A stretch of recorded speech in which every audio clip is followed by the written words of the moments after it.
stjörnor helt vindringsbart dit. Jord hunger hon där skaldregn går.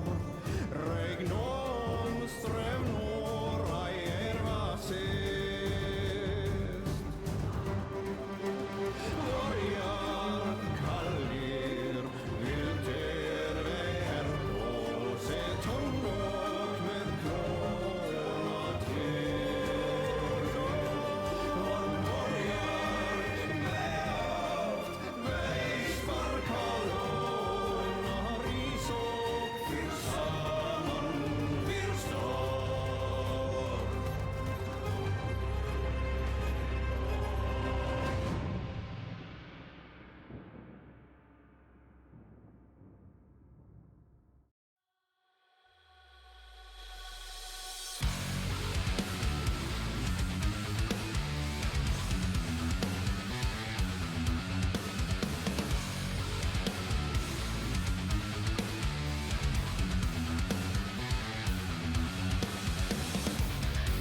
To come down the endless fire, to bring forth the ages, to be left with no pain.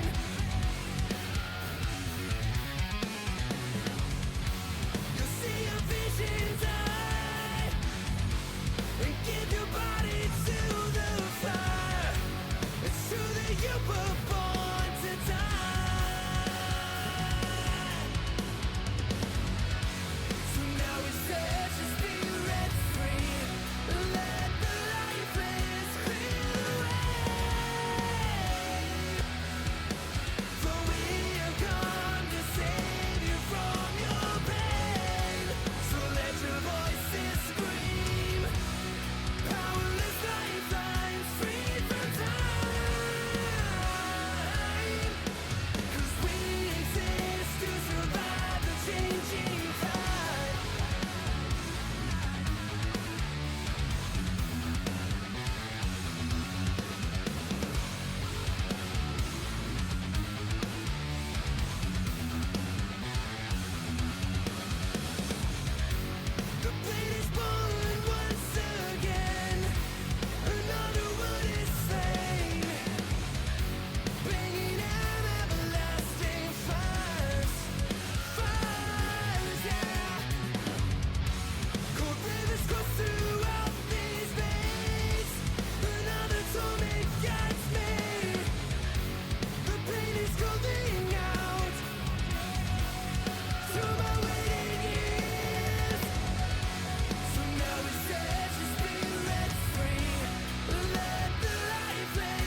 Have you heard the tragedy of Darth Evan the Creative?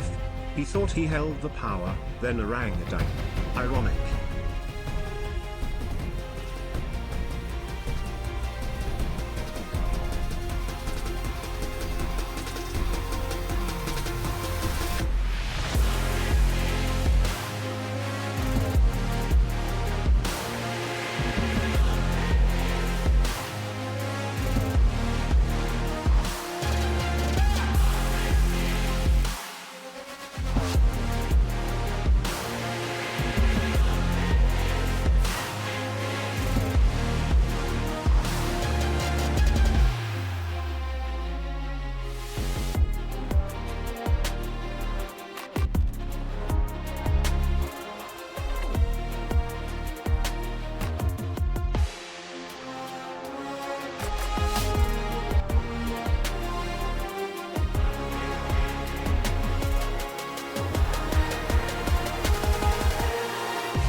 That's right.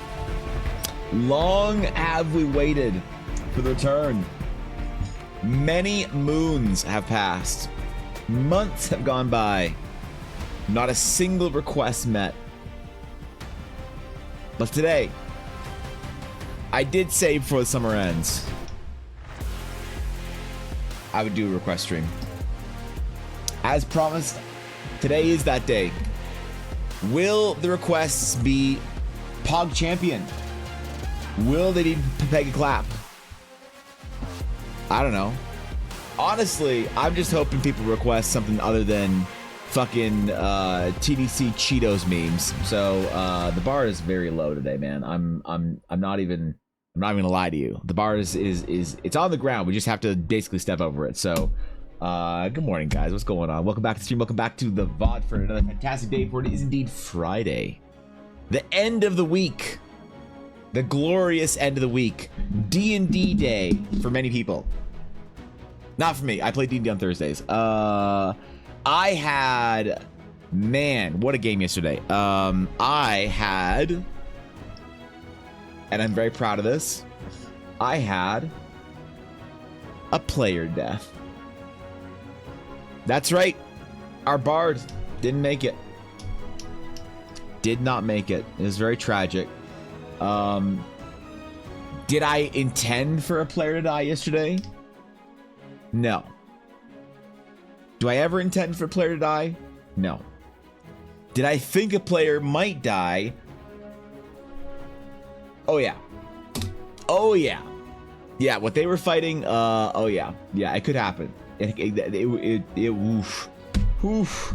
It was a tragic series of death rolls. You know, you see a death save being made every once in a while and you're like, I don't feel good about this. I don't feel super hot about this one, and I don't know why. And I don't play with resurrection magic typically, so that was it, man. That was it. At the end of the game, it was no more.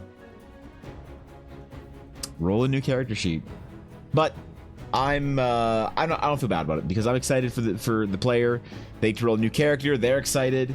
Maybe it was fate because they weren't actually feeling their bard. So I mean, who actually enjoys playing a bard when you have like a laser slinging wizard and like a giant 6'9" barbarian and like a holy paladin summoning the auras of the divine, and then what do? You sing? Like, come on, man. Come on. It was bound to happen. It was destined to be, but it's okay. I enjoyed my game. I hope you guys had fun last night. If you played D&D or if you're watching Critical Role, I don't know, what do people do on Thursdays? Do people actually play on Thursdays? Because I felt like for a while there, everyone I knew played on a Thursday. But it seemed like everybody's watching Critical Role on Thursdays. So I don't know, maybe people just aren't playing anymore. It feels like people are playing a little bit less D&D now that they have to be out and real people again. But with Baldur's Gate, I'm thinking people are going DGen mode again. I could be wrong, though. Thank you, Adoria, for the 100 bits during the intro. I appreciate that. No one can possibly deny how orangutan, you know? You can try, but you'd be wrong. So the gloves are on, Cal. How you doing, bro? Baldur's Gate 3 Patch 1 is live, but it is now time to watch EBA arts. What, Garthin, is Baldur's Gate 3 Patch 1? What are they doing in it? Because I watched a video from a streamer by the name of Co-Carnage yesterday, in which Co-Carnage suggested that Baldur's Gate 3 is not finished, that the last act is sloppily made, is unpolished, is desperately in need of patches. And he said that Larian is already working on patches that they're going to release to actually try and fix the game in the later part. So I don't know, man. Whatever they're going to do, I'm curious to see what kind of patches, like patch cadence there's going to be and what kind of fixes there are. So I don't know. Do you know what was in this patch? It was okay, fine. Blaze, you can still request a Cheetos Dusted covered TDC Cheeto. Who wants to play a bard when you play a fighter? Exactly. Man, I've never met in my 5e career a player who wants to play a traditional bard. It's like every bard I meet is like, oh, I'm a bard that's a fortune teller. I'm a bard that's a painter. I'm a bard that is a like magical religious like priest caster, whatever. I haven't met in my 5e time the like limerick telling rhyming bard, you know? It's been kind of nice. I haven't heard any bad limericks from my group in a long time, you know? I kind of miss it, but then again, do you? Played our homebrew game. There we go. I got there eventually. Meeks, how did it go? I hope you went 4-0 against the DM. Hope you whooped their ass. Didn't die. 0 player deaths. 0 magic items lost. Because I went 1-3 against my players. I only killed one of them off, but here's hoping for not next Thursday. Next Thursday, I think I play with my other group. I gotta stop, dude. When my 2 games are done pretty soon, I'm gonna take a break from playing D&D for like a month. I'm just gonna not have to do anything on a Thursday for like an entire month, and it's gonna be great. I'm just gonna work all day. Who plays a fighter when you play paladin? I guess people who like Action Surge. People love Action Surge, man. I'm telling you, Action Surge is the like key component to most players' happiness in D&D, but it's either that or Astarion route. Wait, no, shit. I can't bring Astarion to my regular D&D game. My bad. Whole bunch of bug fixes and story cleanup. The only one I know about for sure is much clearer knowledge of when Gale is trying to proposition you. Oh, well, that's nice. That's good for... That's helpful, you know, because I feel like Gale was always trying to hit on me. I don't know. I'm excited to play Baldur's Gate this weekend. I'm going to play for a little bit. I am taking my time. Not just because of what Co-Carnage said about waiting on the game, but because I'm trying to stretch out the playthrough and really enjoy it, take my time, not feel like I'm rushed. Because once this is gone, man, I'm probably never gonna play this game again. So I wanna make it last. You know, I want to savor it. But I will play this weekend a little bit probably. I got a lot of work to do, so I don't know if I'll really have time. And I saw what World of Warcraft Hardcore got released, which is awesome. I think Thorkin was playing it pretty late last night. Maybe makes you want to get on and play it, even though like it's just, I get it. It's just WoW Classic, but there's something about artificial hype that I think is really valuable in games. You know, when everybody's like playing a new season of Diablo, a new path, or a new league in Path of Exile, right? It's like I don't know. I think people just come back to the game for maybe like a dumb reason is actually pretty useful. So thank you for the lurk, Nico. I appreciate it. Enjoy your game when you play it. He's gonna miss 4 whole seasons. That's a long time. What the hell? Wait, what do you mean? That's not... What do you mean it's Friday, so here's 5 subs? Friday. Okay, gee, I'm sorry. God damn, Migs, holy shit. Thank you for the 5 gifted subs, bro. That's incredibly generous. That's incredibly kind. Good morning, Knight. How's it going? That's incredibly kind of you. Thank you. Thank you for bringing 5 people into the Dragon's Claim, for saying, hey, now you're a member of the Dragon's Claim. Now you have a reputation in Eldar as being part of the worst adventurers guild, even though the mystery stew is pretty good. We won't tell them, Meeks. We won't tell them what the mystery stew is. Hopefully they don't know it's just rats.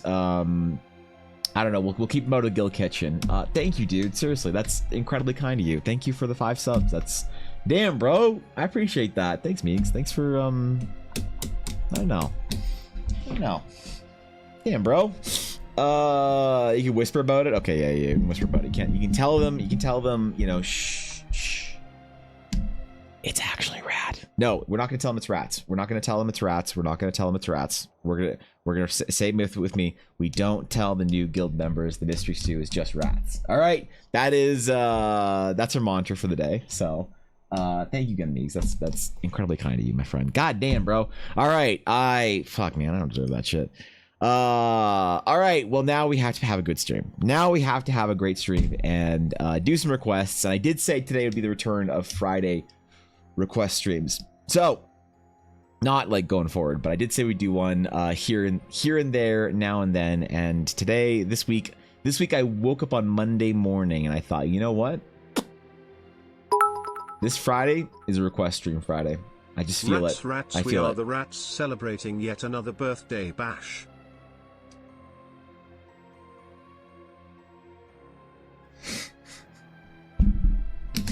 Okay. Okay, all right, listen, not those rats, okay? It's a different kind of, okay. All right, oh, man, we got to get into the giveaways. Hold on, I got to get Streamlabs up. Oh, shit, wait, why did everything close? Okay, no, I'm still alive, all right. Every window just popped. I don't know why. I had to get it all back up. I got to get Streamlabs up. It's been so long since I've done Streamlabs. All right, exclamation, what's up, Sienna? Exclamation sketch? Is that the current window? It's exclamation.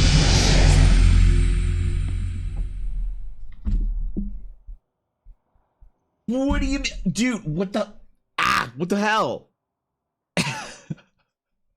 Thank you, bro. I appreciate it. Holy shit, dude. Meeks, you don't have to do that. I'm just happy you're here. Like, that's all I could ask for. Is just say you show up and be amazing. That's all. Like, damn, bro. God. Fuck. Thank you for the 5 more gifted subs. Thanks for bringing 10 people into the guild and saying, hey, it's not rats. All right. Thank you for, god damn, bro. Seriously, don't do that, man. I'm just honored that you're here, that you're spending any part of your wonderful Friday with me. Damn, bro. Thank you. I appreciate that. What the fuck? Damn. All right. No shit. Thank you, Meeks. Thanks for the 10 gifted subs. That's shit. Oh, I forgot. Giveaways. Goddamn, I was doing shit. Well, now if Meeks wins the giveaway, the exclamation sketch, it's gonna be very sus. But I'll go with it. Yeah, I'll go with it. It's not something that I've done before.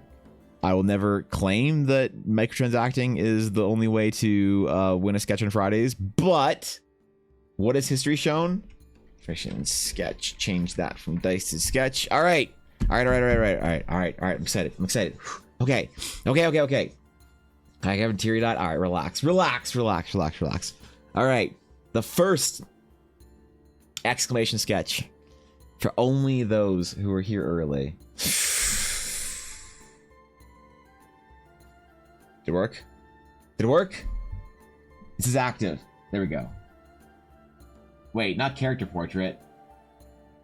Wait, what the fuck? Why does I change it to dice from dice to what? All right, I'm confused. It's not a character portrait. We're doing items today again. That's really weird. I don't know why it says character portrait. I changed that. It literally says a magic item. I just Streamlabs. Okay, well, this is for magic item. So, Gogulus. Dude, my brain just could not make sense of that word for a second there. Gogulus, thank you for the follow. I appreciate it. Welcome, my friend. Welcome to the stream. Honored to have you. Damn, bro. All right. Yes, it is. Hold on. Maybe I can try and fix it. No, I can't fix it. I can't fix it until the next one. All right. Maybe it didn't save or some shit. I'd saved the command though, because it was exclamation dice before. So I don't know why. Whatever. You guys know what's up. Well, either way, I had quite the game last night where I killed off one of my players. I haven't had a player death in a long time. Like, I don't know, it seems like player deaths are more and more rare as time goes on. It feels like in the general D&D sphere, I don't hear about it as much anymore, and I don't know why. It's like players have not been dying recently. No one's been coming in here and being like, bro, you have no idea. My DM just killed me off like last week because I rolled 3 death save rolls. And you're like, what? You only rolled 3? You only failed 3 death saves in a row? Your DM killed your character? What an asshole, man. Like, you don't hear about that kind of shit anymore. So I feel like the general D&D crowd has become immune. Has become sturdy, let's say. And we need to bring back the fear of death to them. Or we just make them all play Pathfinder so that they die anyway. Because I have been itching for some 3.5, for some original Pathfinder. I don't know if Pathfinder 2e would be any good, actually. I don't know if it would be... I don't know if it would be more lethal to your average D&D player. But I feel like it certainly wouldn't hurt to try. Because I have heard of Pathfinder players still getting their characters wiped out from dragons and shit. You only died on Monday? That's the problem, Byron. You nearly died on Monday. Nearly, bro. What the hell is that shit? I don't want to hear nearly. God damn. All right, what's up, Steel? All right, a couple seconds left on the clock. It is counting down. This is for our item, even though it says character for some fucking reason. I don't know why. I tried to change it. Streamlabs said, no, fuck you, Evan. Nope, screw you, buddy. All right, 3, 2, 1. All right, it's closed. Okay. You flipped a coin whether to attack. Attack the paladin, made 11 damage. Wizard has at HP AC 10. All right, that's pretty. Well, that wouldn't have been death anyway. That just would have been unconscious. Does that really count? I'm talking about like failed death saves. You're gone. It's out. It's over. All right. The first item of the day goes to the illustrious, the wondrous, the always on time to stream. Never had a bad take about D&D ever. Steel. Congratulations, Steel. Steel, what do you need today? What are we drawing? What items of ancient knowledge, of reliquaried freedoms, of fucking old shit? I never ready immediately this time. All right, that's fine. I'll give you a second. It's okay. I understand. Steel's usually always rigged. It wasn't rigged. How is it rigged today? What do you mean? Dude, my voice is still kind of fucked up from this week. Maybe I'm sick. Maybe I'll go get some hot tea on my break or something like that. Yeah, I don't know. My voice is still kind of messed up. I feel like I didn't do anything to it either. You know? Don't know which is why I'm asking. No, it wasn't. Now, what do you mean always? It's not always rigged. It's only usually rigged. This is offensive. I'm mad. I'm unhappy. All right, I gotta get my. Okay, hold on. We gotta get our border up here for a new. Dude, it's been so long. August. What day is it? 25th. August 25th. Damn. All right, August 25th, and we have our. Ooh, okay. All right, we're ready. All right, a half plate chess piece forged from the alloy of the stars by an ancient wielder of celestial magic. It is a work of brutish beauty, but no one has seen it since it disappeared in the great southern deserts. This piece gives the wearer the ability to summon a set of astral wings that allows them to fly as long as the stars are out. Once per day, the piece also allows the wearer to temporarily stop time with the sands of time flow within the armor. Wait, that's sick. Half plate. Ooh, okay, hold on. So wait, what is the visual difference? D&D half plate. What is the visual difference between D&D full plate and half plate? Half plate is just like kind of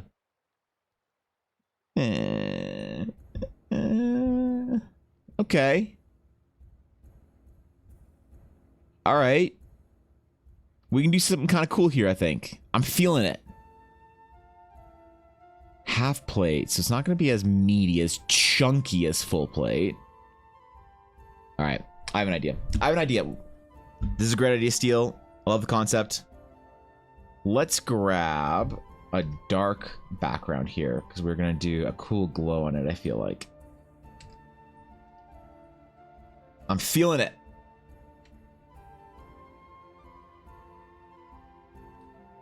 All right. We'll make this a good one. I haven't drawn armor in a long time. People don't usually request armor, like proper armor. It's always like weapons or like a glove or I don't know, like a kneecap guard, something along those lines.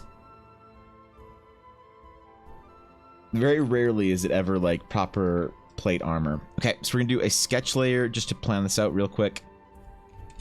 And then we'll do our line work. So, grants the wearer astral wings.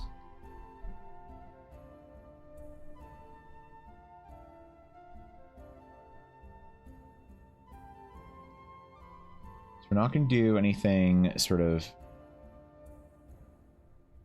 We're going to do kind of more of a breastplate style. Not like a full proper breastplate, but a breastplate style composed of half plate. One thing I always like to think about with armor is what the like cultural designs that we can place on here would look like. Who the maker is, how they would have I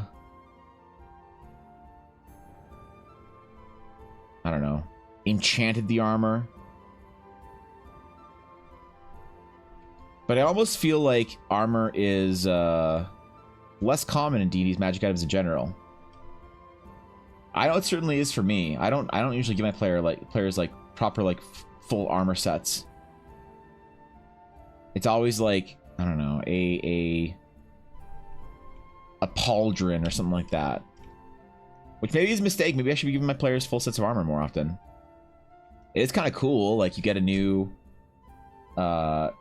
suit of armor that you can just load up in. All right, and let's give it, we'll do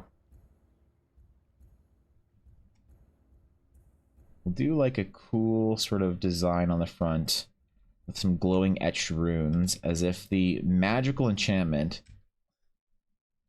is placed onto the armor via etched magical ink or something like that. We have to do like a yellowish sort of sandy glow going through it and coming out of it, as if the sands of time are flowing through the metal itself. But it's a really cool idea. I like it, Steel. I dig it. Time's not rigged. It's rigged to not be rigged. Wait, I rigged it to unrig it. Is that still a rigging? Is it still rigged no matter what at this point in time? It doesn't really matter what I say or do. It's just gonna be rigged. Because, like, I kind of respect that, actually. It's, like, not really a... not really a winnable situation. Which, again, I respect. Okay. So I imagine our wings might spread out of the pauldrons, but I kind of want to do, like, a sort of, like, wing motif in our glowing... Like, might you do, like, a glowing blue and yellow, contrasting our, like, our celestial night sky wings with our Sands of Time.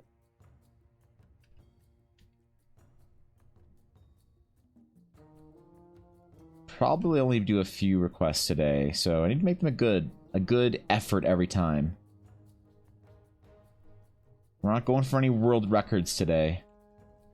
Still a bit under the weather, I think, so I'm not going to push it today. We're just going to get a couple done. Do a good little section. And hopefully that's good enough. Justice is for the god of the desert in my world. Why is that an uwu? The desert region is Egyptian inspired, with the primary residence being Yuan Ti. Oh shit. What about the Yuan Ti do you like? Because I feel like I don't hear about them all that often.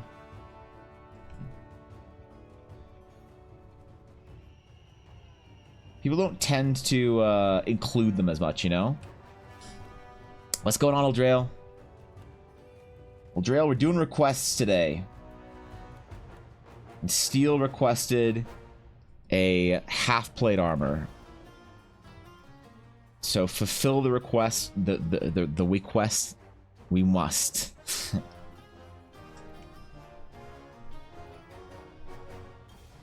Let's do something kind of intricate here.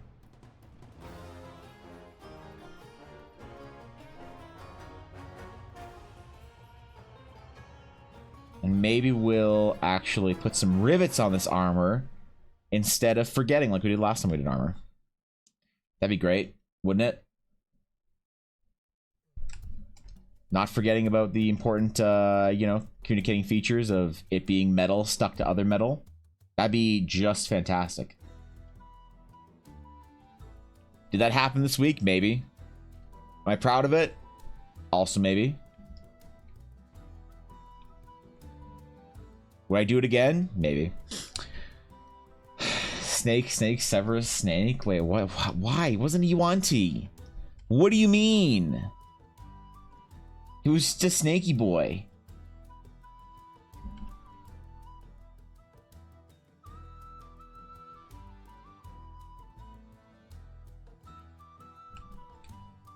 All right. Okay.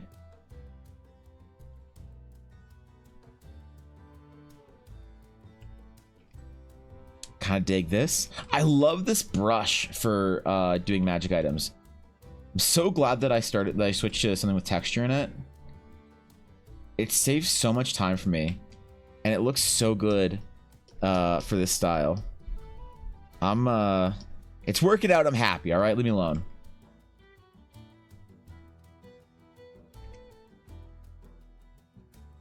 All right. Mainly because noodles. Oh, because you saw Danger Noodle once and you were like, you know what would make good fantasy story? Yup. Hey, I did like in Battle for Azeroth the Snake Desert area quite a bit. So Snake people, I'm good with. But wait, okay? Hold on. I need some Forgotten Realms education. Which are the snaky Yuan Ti? Is it the ones with legs but are like snake-like are the cool ones, or are we talking like snaky snakes? Because I forget when people talk about Yuan Ti versus purebloods, which is the one that people like to use, and which is the one that kind of falls the purebloods. So that the purebloods are the ones with the snaky snakes, right? Dumbledore? Why Dumbledore? No, we're not bringing Dumbledore into this. What's going on, entities? Maybe because the noodles. Wait, did I miss a message from you, Steel? Hold on. No. Okay. All right. Let me scroll up. I was gonna. Okay. So then someone said Astral Wing yesterday. First stop time. Okay. So I want to do the wings as if they are going to be emitted from the pauldrons, sort of like like somewhere in the back area, kind of like floating behind it. So I want to have it in like almost enchanted runes on the back of the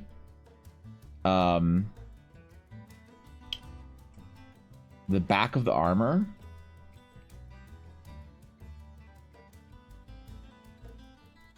And on the shoulders.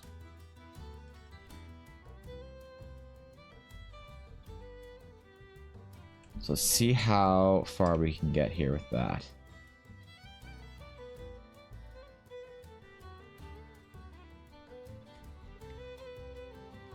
Now the main sort of plate here I want to include, how do we sell this concept here of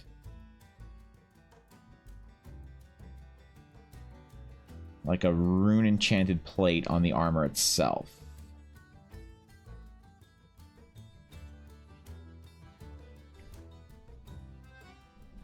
I guess we'll figure it out. What's going on, Flower? Good to see ya. The legend, Flower Crown Gaming. Oh shit. Actually in chat. I'm honored. What is up?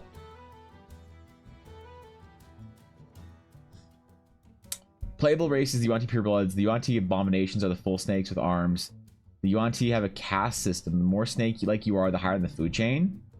So why, thank you, the stretch entities. So why is it then that people want to play more humanoidy snakes?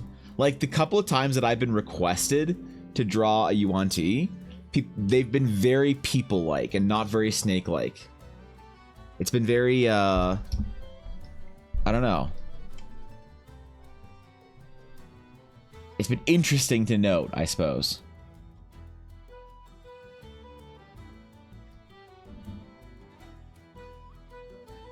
Okay.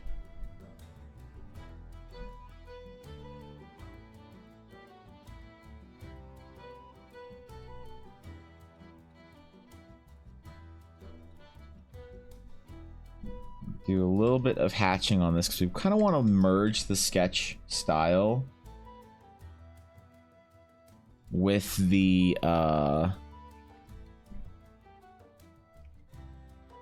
color painting layer.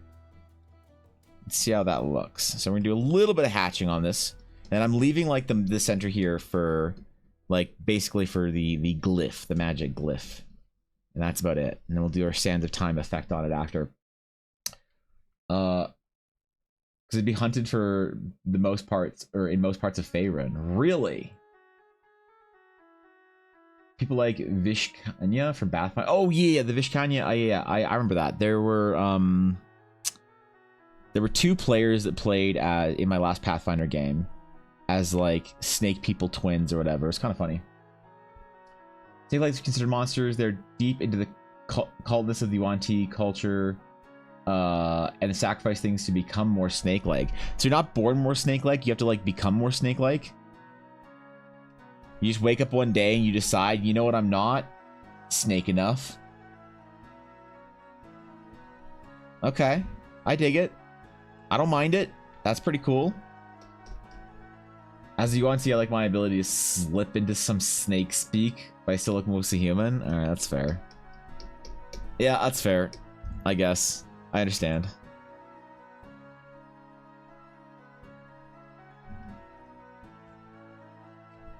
Okay. Okay, let's hatch it out a little bit. Do a little bit of general, and then we'll do a little bit of shading, and then we'll get into the painting. And we'll see if we can capture the enchantment for steel. Our cosmic-y night sky sands of time wings. Really, we're just stacking effects here on this just to be cool. So which kind of look very human though. Yeah, they're not quite as like snaky, right? They definitely don't ever have tails, like Lord of the Rings evil orc. But I thought Wizards decided that like there wasn't any like inherent evilness in a culture anymore. Is that like for only certain races or whatever? But if you're a Githyanki or a Yuan-Ti, you're still evil. They're very fun race to play though. Vishkanya Rogue, Slayer, or Monk are very fun. I don't remember what those the twins were. I think they were both the same class. I think they were fighters, to be honest. It was a long time ago. I'm having like I'd forgotten all about those characters until you literally said that word. It's been a long time since I played in a Pathfinder game. Like, probably like 8 years or some shit. Gotta lay some patience up back a couple minutes. All right, good luck with your patient bullying. Go take care of work. But don't work too hard. It is Friday after all. Only for player races. I don't know, to be honest. It's so mushed right now. That's fair. No one really knows what's going on with D&D. We're all just kind of hoping that there's a new book coming out soon, and that's it. What else can you do as a D&D player, right?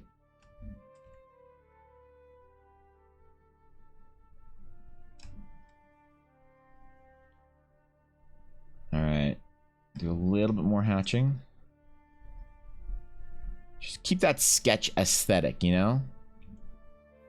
It's important for it to look a little rough, I think. I've been a Friday stream in years? Damn, Penguin. What's up, bro? Today's the return of Friday requests. For a little bit, anyway.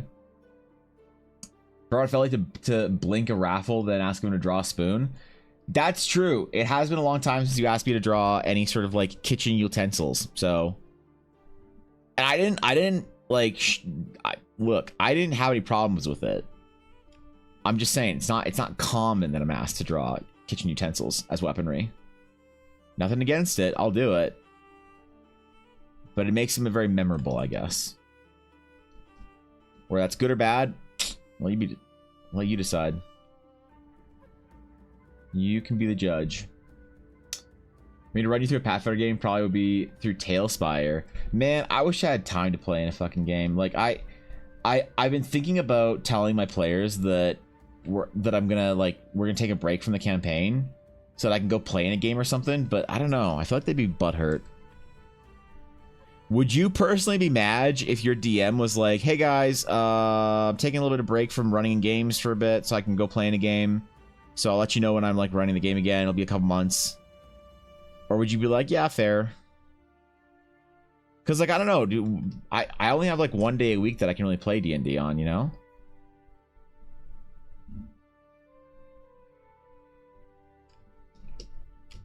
Alright. Alright. So, we'll make a color layer.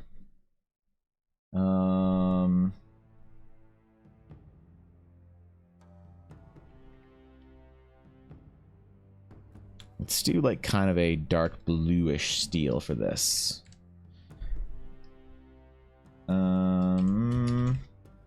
It's been so long since I painted a magic item for anybody. I'm so excited.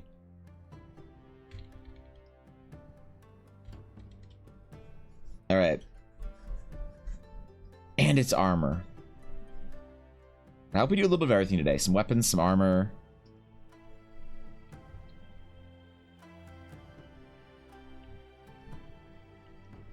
We got our armor down, but I want to do definitely some cool weapons today as well. What else? What else do we have to do?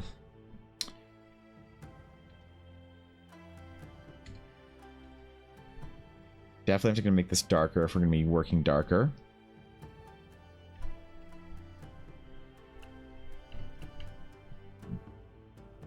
We'll do this. We'll paint the steel in, and then we'll draw the magic enchantment on top of it.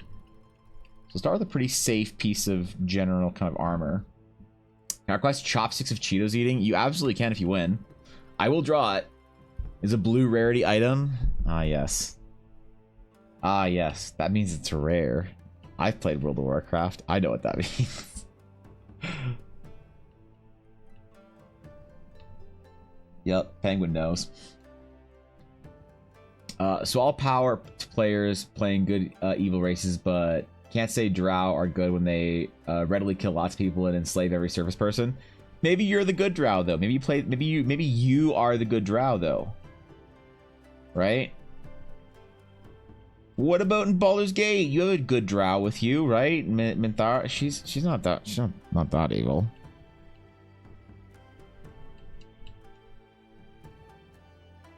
Right? You can be good. Maybe. Are you auntie that also take many people to as slaves to sacrifice them to ascend? Well, that's just okay. That's fine. That doesn't make you evil if you sacrifice your slaves to ascend. Like that just makes you Corporate, yeah. That just makes you corporate. A shrewd business person. That makes you a great fit for a video game company executive's position. Power to players, that's fair.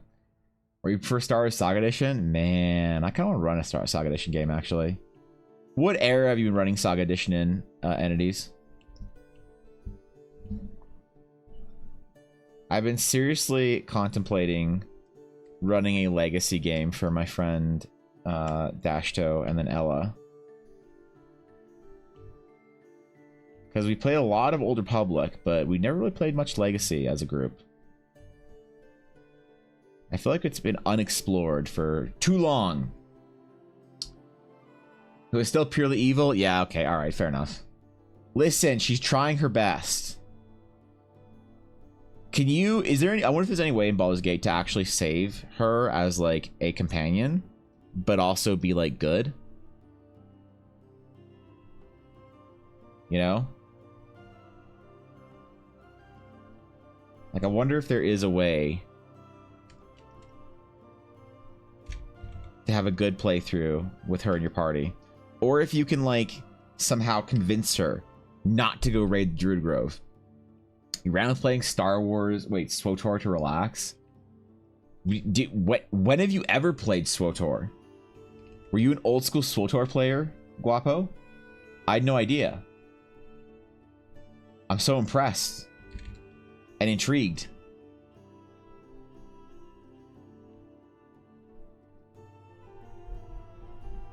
Like, damn. I really wish that I had loved Star Wars The Republic more. SWTOR was a great, great game for me when it came out.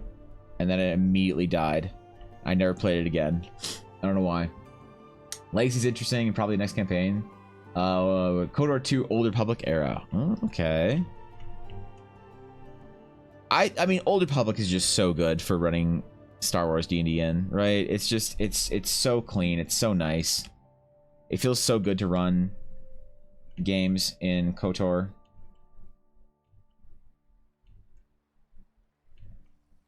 Maybe I'll just do that anyway and say screw it. Haven't played that since like 2013. Yeah, when did it come out? Because I played it on release, and I played through the story a bit, and then I think I was in school when it came out, so I'm pretty sure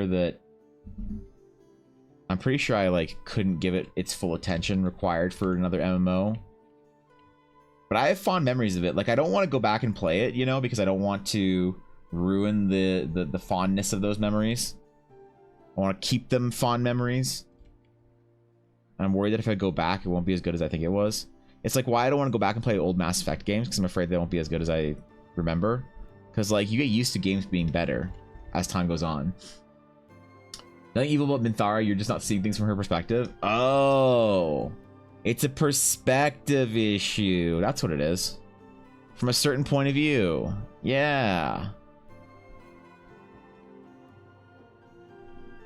But, like, if you're playing the game with Minthara in your party, I wonder if you're, like, forced to be an absolute. Like, if you just lose Halsin, or if the rest of your party members go along with being evil.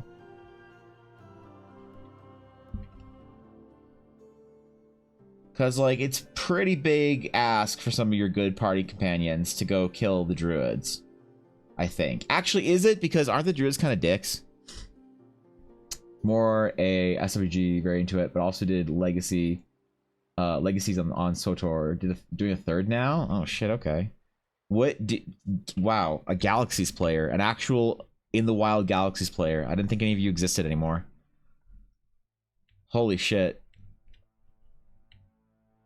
The legends are true. People actually did play Star Wars Galaxies. Played 30 minutes of SWTOR, but had no one to play with. I've gone through the lore of it. Honestly, Satele Shan is awesome. Yeah, she was cool. She was a really great new character. I liked her quite a bit. I love everything about that era, though, for Star Wars. The games, the comics, the proposed movie that never happened.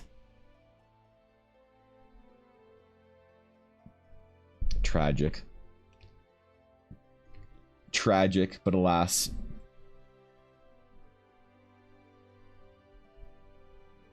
Do a little bit of accent coloring on this. And then when we do our enchantment, man, we do our glowy enchantment on this. I hope it's gonna look good. I'm hoping.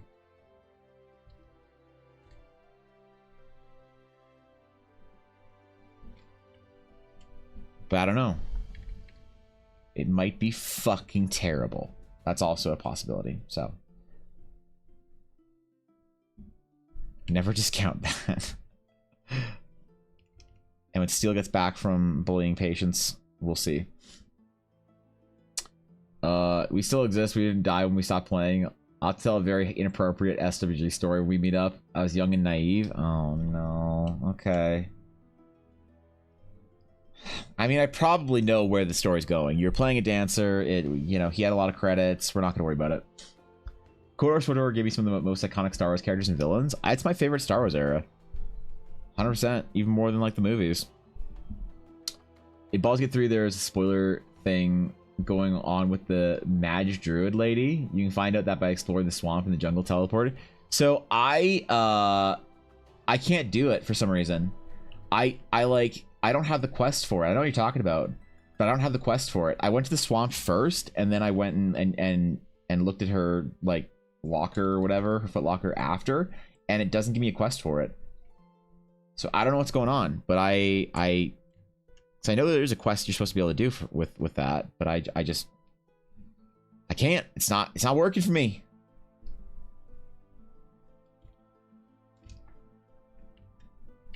I'm rather upset about it. I want to do every single quest available in the game, but for some reason it ain't it. I don't know why. Jedi are evil though. They abduct kids. They're very elitist. Kill anyone who opposes them. You really aren't all that great to think about it. Yeah, I mean, look, they're not perfect, but doesn't mean that we should Order 66 them. Right? I mean, come on, bro.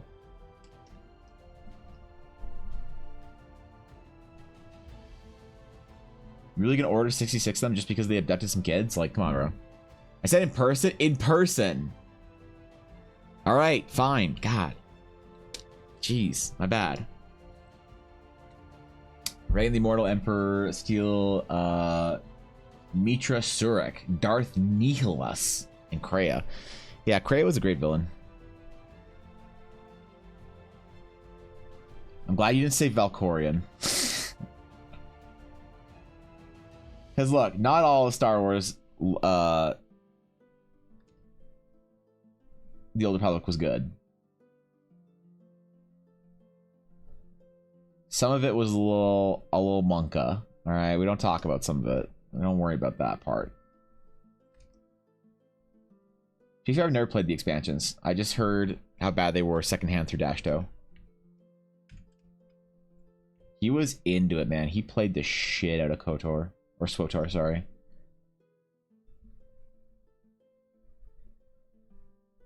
We lost contact with him for like 2 years because he was just playing SWTOR the entire time. Then he came out of his slumber and he was like, oh hey. Sorry, I was playing SWTOR. Like, damn. I quit SWTOR, you just went harder. Alright. What a legend. I'm so sad when I have to do a mean person playthrough. What are you gonna play the Dark Urge, or are you just gonna be mean? But think about the Tiefling children and how they robbed you. Make you feel better when you're murdering them.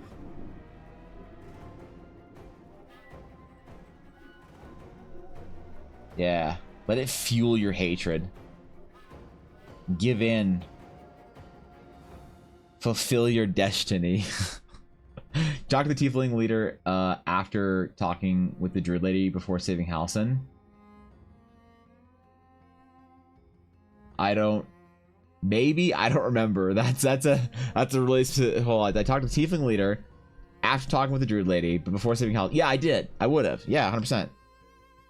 Because he was all like, please go save our Durid and kill the goblin leaders. And I said, okay. Because I'm a paladin with a lip scar. That's what you do when you're a paladin with a lip scar. You save everyone. Except for apparently orangutan. Ironic. Okay.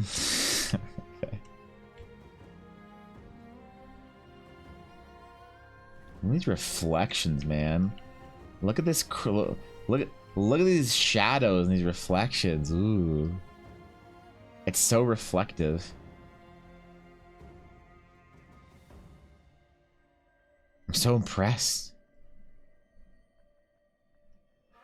Maybe I just needed a 3-month break from sketches and I come back even stronger.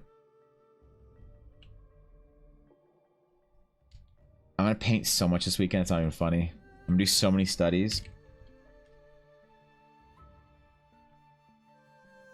Alright.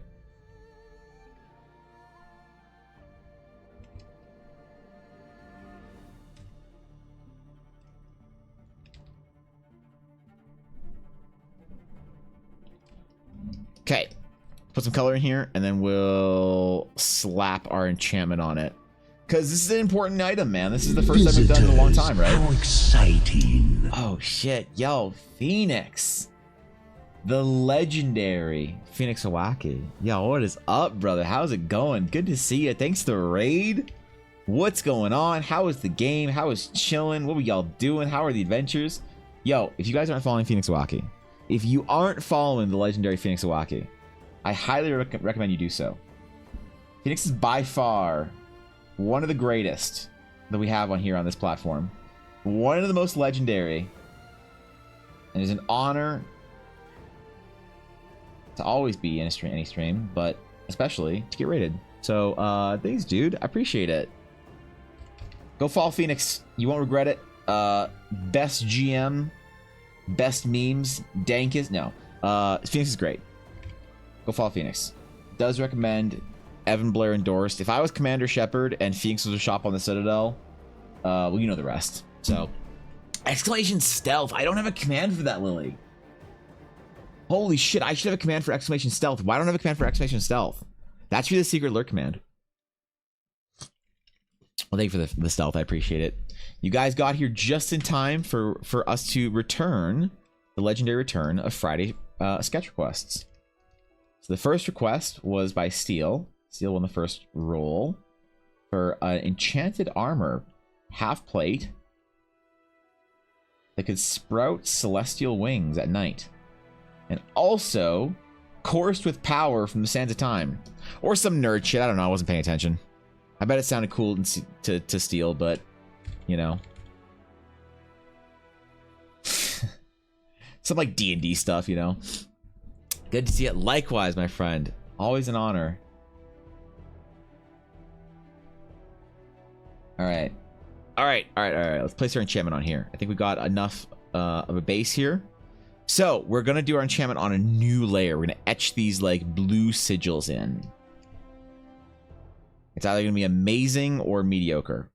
One of the two. It's not going to fall anywhere in between. Wait. Oh. What? What? Wait, what? Wait, what did I do? What did I do?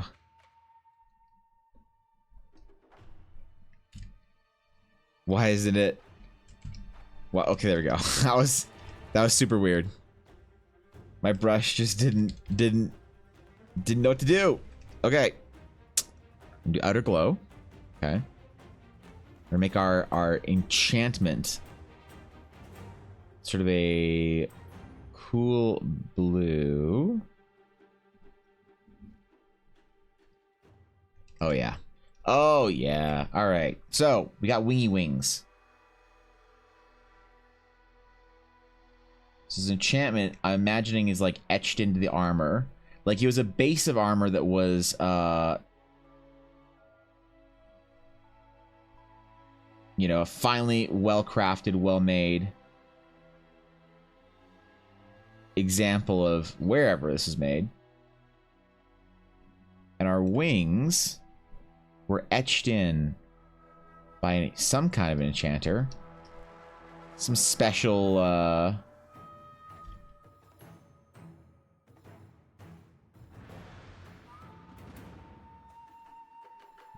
magic users some variety.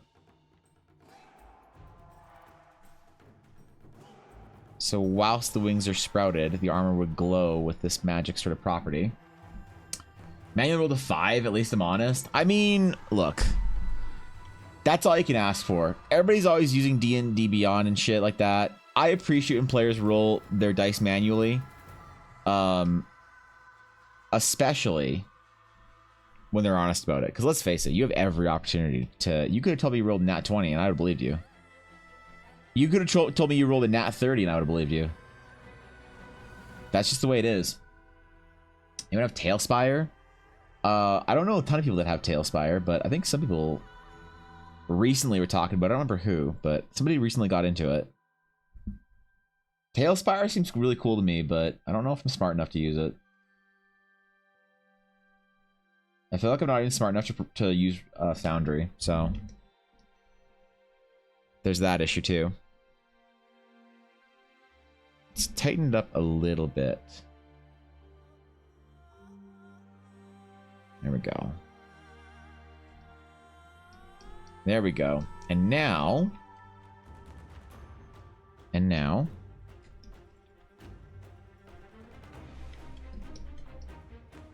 So Steele said that it controlled the flows of the sands of time as well.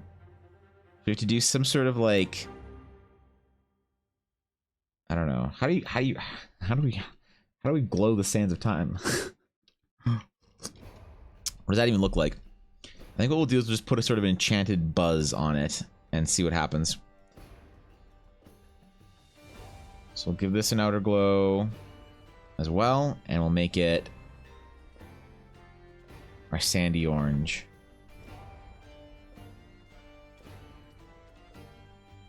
And maybe what we'll do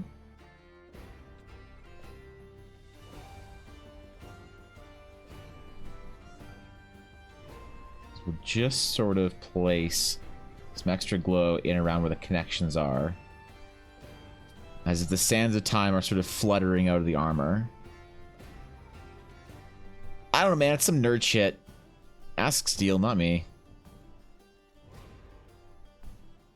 I wonder if Steel named this piece. I gotta scroll back up and see. Because, like, that's fine if not, but I'm gonna have to, like, figure a name or some shit. Roll a 5 ironic. I know I've talked about it, would 100% recommend. Well, somebody else recently, I thought it was one of... no, who was it? Somebody had just gotten into Tailspire. I don't remember who, but they raved about it in chat the other day. It seems like a good time, I'm not gonna lie. All right,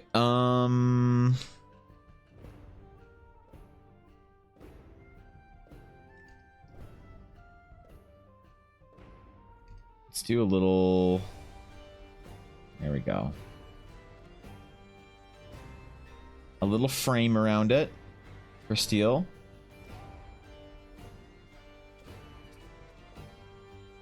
And one of Steel's favorite things in life is item frames, ironically. So we can't screw it up. This is a really cool request, though. I really like magic items that have like deep enchantments and then that do something that we can like visually describe. Like the wings. We can think of something cool like doing armor etchings or what have you. I want it waiting for a sale. How much is Tailspire? Quick DM Evan, what am I rolling? What check am I rolling? You are going to roll, obviously, a gather information check. Gather information. Because I'm playing 3-5 right now, so... It's not an investigation, it's a gather information. I sometimes forget what edition I'm playing, and I'll say to Ella, like, roll a something check, and she'll just roll the appropriate 5e check. That's how you know you got good players. When they know what you're talking about, and they'll make the appropriate rolls, and they don't need to ask you, right? Happy 19 months. You can choose between a premature Asian elephant Twitch baby or a induced labor sperm whale. I wouldn't mind. I need an elephant. 19 months really for an elephant? Damn, bro. What's going on, Sam? Good to have you. I've always wanted to befriend an elephant. But then I stopped watching Lion King. Grew up. And those dreams died. But ask for a nature check to start a fire.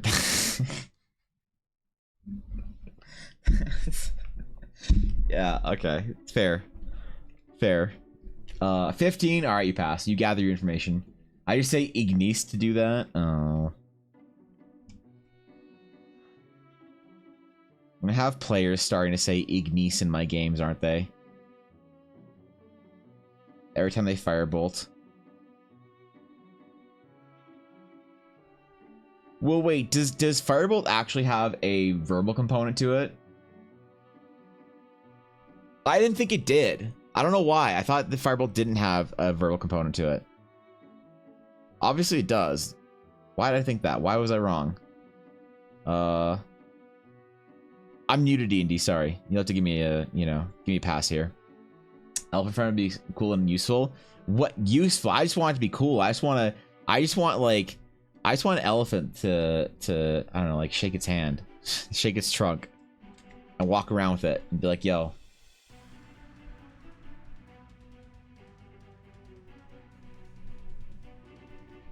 That's all. I don't need anything more out of it, really.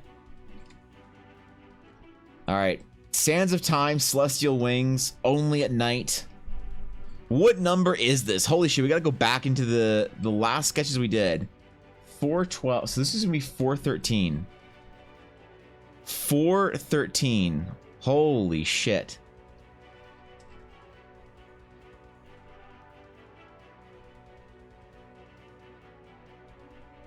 Damn, bro. Alright, what did Steel call this thing? Because Steel didn't call this thing anything. Fuck. Oh, man. A half-plate piece forged from the alloy of stars by an ancient wielder of celestial magic.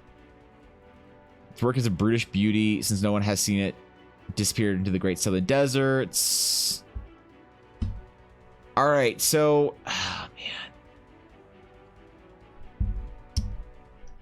We gotta figure out a name for this. Because Steel didn't give us a name.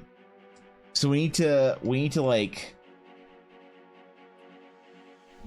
Chess pieces for the god of the deserts in my world. The desert region is Egyptian-inspired, residency in the UNT. So something that evokes the feeling of desert, celestial, stars, sky, wings. What do we call this?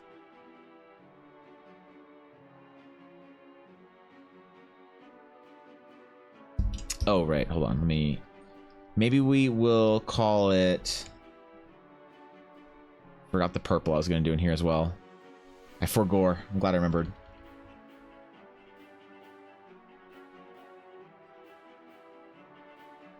Because of the... Yeah, there we go. There we go. I probably got distracted when I was doing the reds.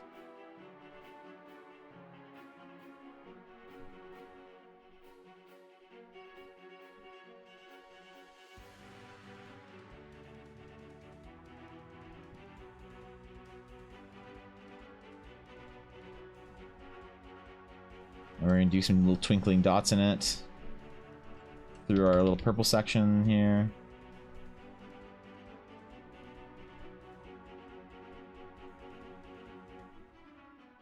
That's a lot of like enchantments and stuff and like unique properties to it.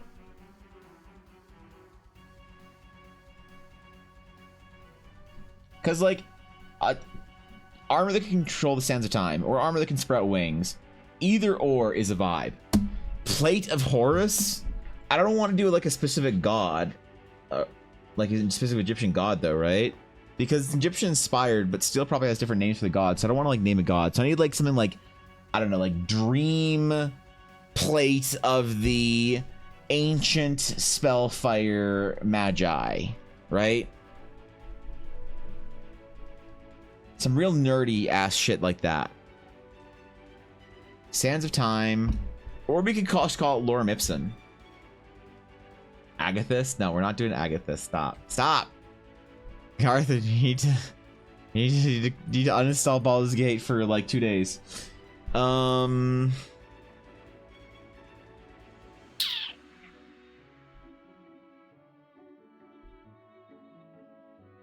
I guess we'll just leave it nameless, I guess, because better than I don't have anything obvious for this because it's kind of got multiple enchantments.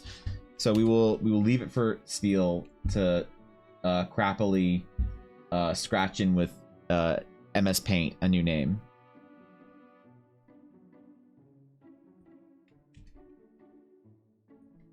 All right.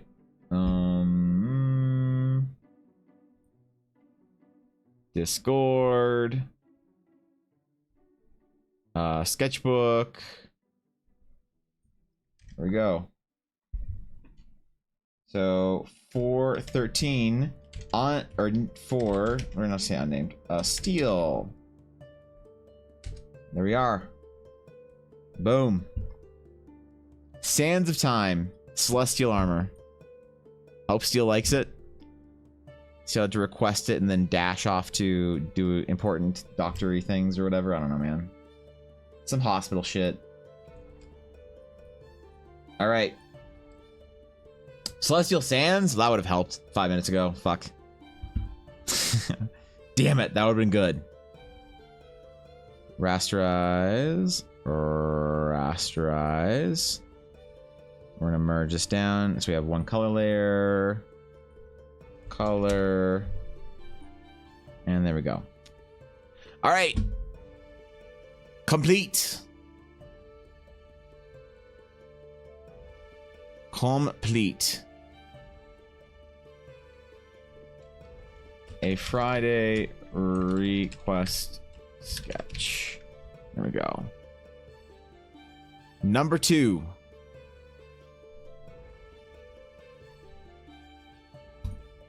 Did do it right this time? A Friday request sketch. Nice. Thank you for that, Streamlabs. All right, exclamation sketch in chat if you want a chance to get a sketch today. I'll be right back. I'm gonna grab water. Because I didn't actually grab water. I grabbed caffeine this morning, and I need water as well. Because this is some strong caffeine, bro. I've been drinking cold green tea for the last little while, and it's good. But sometimes you need some water as well. So, I'll be right back real quick.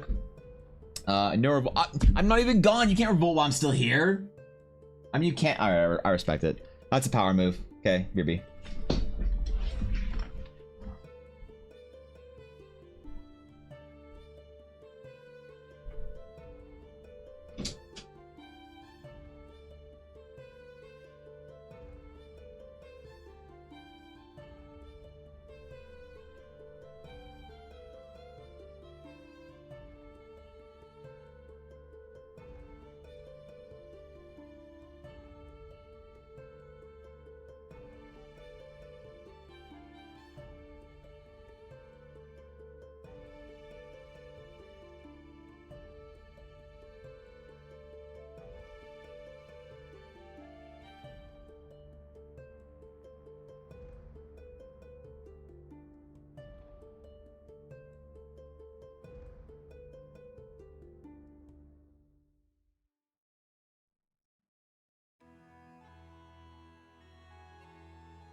Did I actually forget to turn my light on for the entire start of the stream?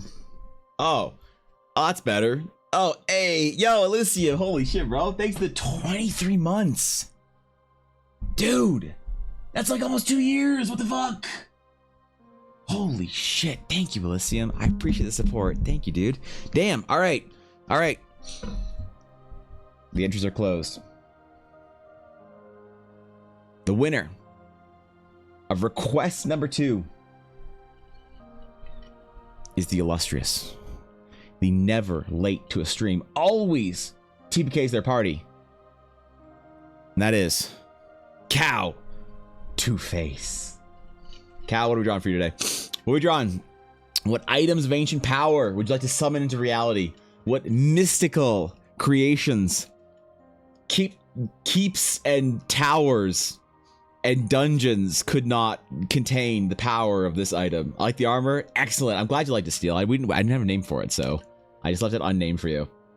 You missed the sketch gave away by a minute. Well, let's see. It's okay because we'll probably do a couple today. So if you're interested. All right, Cal, what are we drawing? Ancient forgotten treasures from a foreboding age. I also want to, you know what I should do? I should start doing requests based on what you have to do to get the item.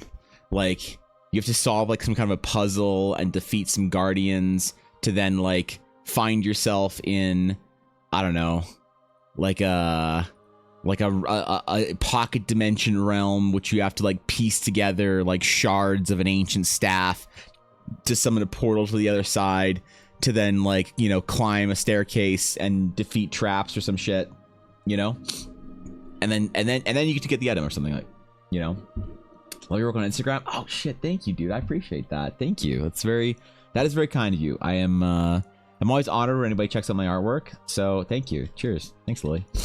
It's called Star Sand Keeper. Oh man, dude, why didn't you lead with that steel? Then we would have had a name for this beautiful piece of armor. For now, it's just an unnamed half plate. And then what? All right, Cow, let me know what you got. Let me know what you got.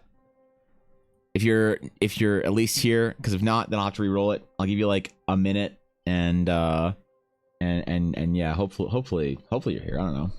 You have to do wait, you have to do all that to get an item, but your PCs will always find a way to face plant through it and get it anyway. That's fair. I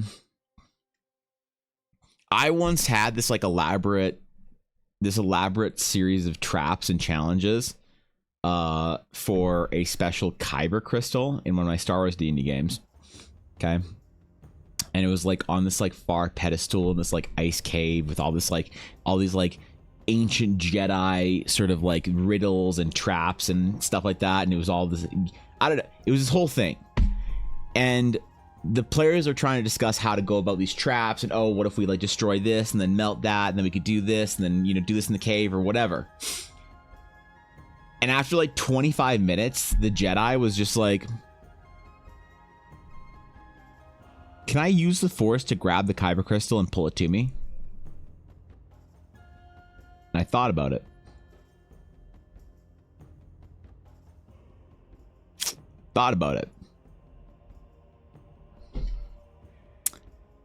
I was like, I can't think of a reason why not.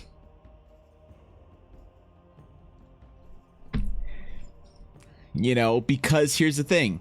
I didn't want to disable Force powers around it because it was a Jedi thing that you're supposed to use the Force to like unlock a mechanism, and then eventually the kyber crystal was just like out of reach and you're supposed to like pull it to you with the Force. But I was like, I guess. And she was like, oh cool, then yoink. All right, let's go. We're out. We're gone. Shit. You're not wrong. Falling forward is the TTRPG party unsung motto, unfortunately. An elvish crossbow that when fires a bolt that fires a bolt that explodes on impact. There we go. That took a bit for me to figure out. That was rough. Sam, thank you for the tier 1 for 19 months. Oh shit. The actual 19 months. All right. Cheers, Sam. Thank you for that. I appreciate that. Thanks, dude. Thanks for being a part of things. Thanks for being a supporter of the stream. I hope you enjoy your stay in the Dragon's Claim for another month. I do recommend waiting just another couple of weeks. We're going to have a new chef in, and then the mystery stew will no longer be a mystery. And also, it won't be rats either. So, you know, there we go. All right. Okay. Elvish crossbow. Explosive bolts. Elvish crossbow with explosive bolts. Fine Elvish make. Fine Elvish bolts.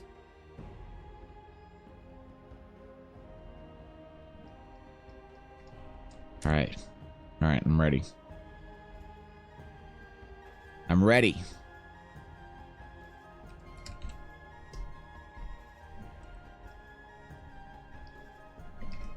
There we go. Okay. Let's do something a little fancy, a little pretty. Let's make it look good. These are elves after all.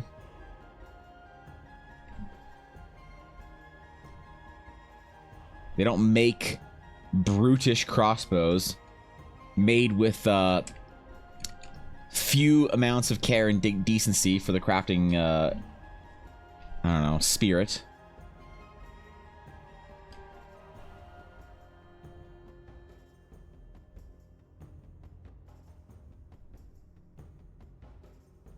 Let's do something kind of pretty. Actually, okay, hold on. There's a mechanism I want to draw on here.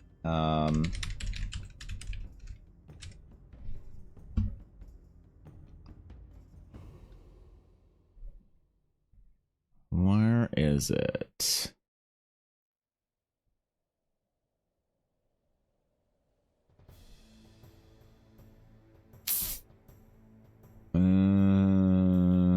Nah, screw it. I was gonna, because, oh man, I want to do like the lever thing on the bottom, but that's since we only have so much time, we can only draw it in like symmetry, which is unfortunate, but that's okay. That's okay. Screw it.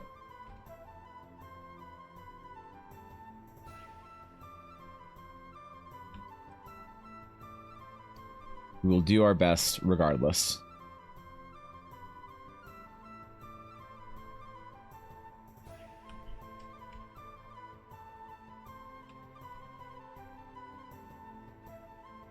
Elvish make. So we're gonna have to make it all ornate and fancy because them elves, man, they like to make some fancy shit. I'm trying to figure out what to do with my elves. I want my elves to feel different than like fantasy elves, but I feel like elves in general have an expectation on them to be a certain type of magical entity, you know? I don't know if we'll make them inherently magic. Or give them dark vision. I'm so sick of everything having dark vision. Oh my god. Sometimes I want you to pull out a fucking torch. Like, holy shit, bro. Ike the Mystery? Wait. Super Twitch Mobile. You're not subbing on mobile, are you? You didn't originally sub on Twitch Mobile, did you? That shit's more expensive when you sub on Twitch Mobile. People forget that. Never forget the time I wrote an elaborate trap for a Kenku bad guy. Spent a bunch of time writing a monologue and everything. Players all dogpile on him before he could even get going and all crit. Nothing but red mist, feathers, and a disappointment. They like set up smoke powder barrels and shit. Force barrier traps it off by using the force on it directly rather than disabling internal switches within the pedestal out of sight. You know, that would have worked, I guess. At the time, I couldn't think of any reason why it wouldn't work. And there was the unfortunate reality that... Now, here's the thing. I did tell my players. I was like, all right, well, you guys, I guess, leave the dungeon. You have the crystal. What do you guys want to do? And they're like, let's go to this place. Now that we have the crystal and we have the whatever, we're going to go to this place. I was like, awesome. So you going straight there? Or are you doing anything in between? They're like, we're going straight there. And I was like, amazing. Okay, great. That's it for tonight then. And they were like, what? I was like, yep, that's it for tonight. I'm like, what do you mean? I'm like, well, I'd anticipated doing this whole dungeon. I had a whole fight at the end and whatever. And yeah, it was supposed to take you guys all night to get across the room. They're like, what? But oh shit. which I'm fine doing. I'm fine if my players decide to do something completely off script, basically, and want to like go somewhere completely different that requires prep. I am totally fine saying to them, all right, you want to go there? Great. You get on the cart or the airship or the starship or whatever you're doing, and I'll see you all next week. I feel like there needs to be some like acceptance for that from players, you know? Sometimes your DM needs to prep the next section. It's not like every DM has a perfect 4-hour session prepped for you, right? Who here is in a TTRPG game, how often do you meet? If more than one, feel free to note. Unfortunately, I'm only in 2 games, and I meet every other week because I only have 1 day of the week that I can play with at all. And so 1 week is one group, the other week is the other group. Though one of my groups wants to keep going, though. It's supposed to be a short game. They want to keep going. And my other groups are going to be really butthurt when they hear that, because they wanted desperately for us to go weekly. I don't know if that's going to happen, fortunately. But maybe I'll just merge both my groups and just smash them together and be like, you're all friends now, okay? You're all friends now, and you're all going to play D&D together. Got it? Because I miss having a big group. I miss having a big D&D group. Like 6 or 8 people. I miss that shit. I know some people don't like it. I know some people really prefer to have, you know, 3 to 4 players maybe at the most. But I love bigger groups, especially if everybody's friends. It's mandatory that people in your group get along, though, if you're doing a larger group like that. Like, imagine Critical Role if they weren't all, like, best friends. It'd be kind of awkward, right? The room is dark. PCs in unison. I have dark vision. It's so annoying, isn't it? I just started doing magical darkness. I remember the first time I ever did that, Elysium, it freaked my players out. Because I forget if it was, I think it was a gnome player. It was either a gnome or an elf, but I was like, all right, you get into this space and you can see nothing in front of you, not even your hand when it's in front of your face. And the gnome was like, I have dark vision, and I'm like, yes, you do, and you see nothing. And like, no, in the rules it says that in darkness, what you can see in dark, I see in dim light. And you're like, I know what the rules are, but you see nothing, and it's horrifying.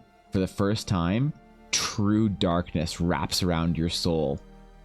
You've never been in darkness like this. And then I made them make a will save or whatever.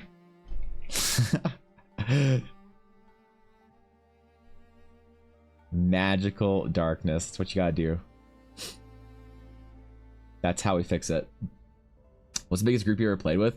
My biggest group that I ever played with was probably... How big was that? It was in high school.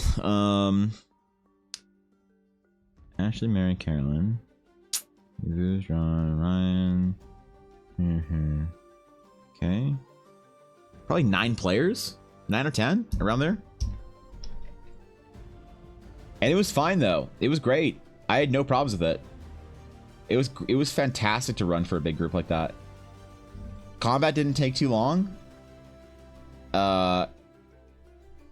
You know, RP wasn't delayed or dragged out or whatever.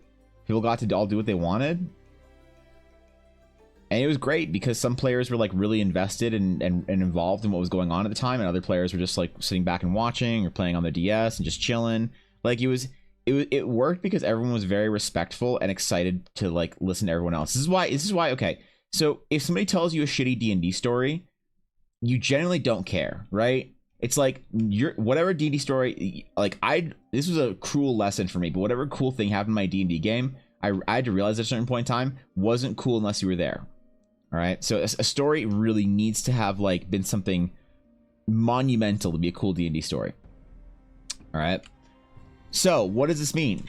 Why is a cool D&D story that is a lame D&D story to somebody else cool to you?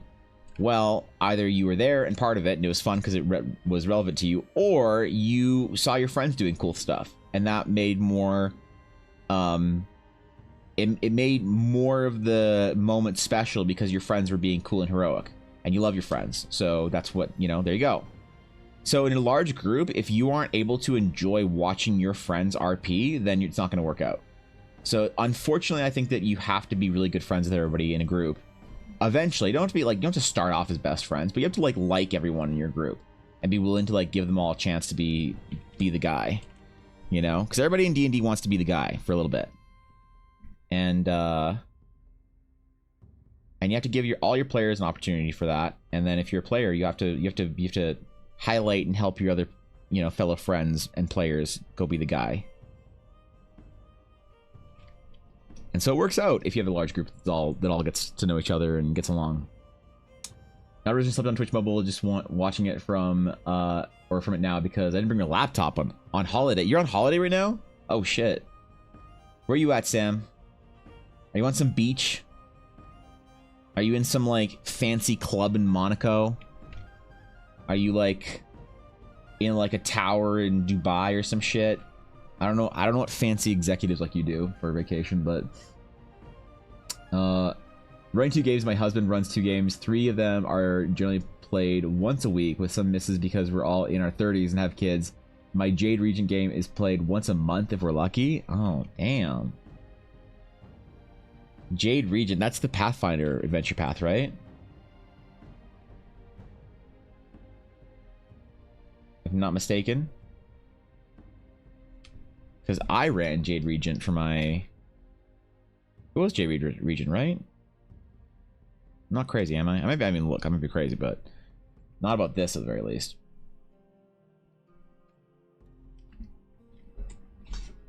Okay, I'm digging this design so far. 8 players, most of it at one time. I'm not saying it's taking us 9 years to get the last book, but no. Damn. I have the whole adventure path. That's like one of the only adventure paths that I actually have is Jade Regent. But I have each book for it. I didn't get like Rise of the Rune Lords where they had a full book for it. I have each individual Jade Regent book in my bookshelf in my bedroom.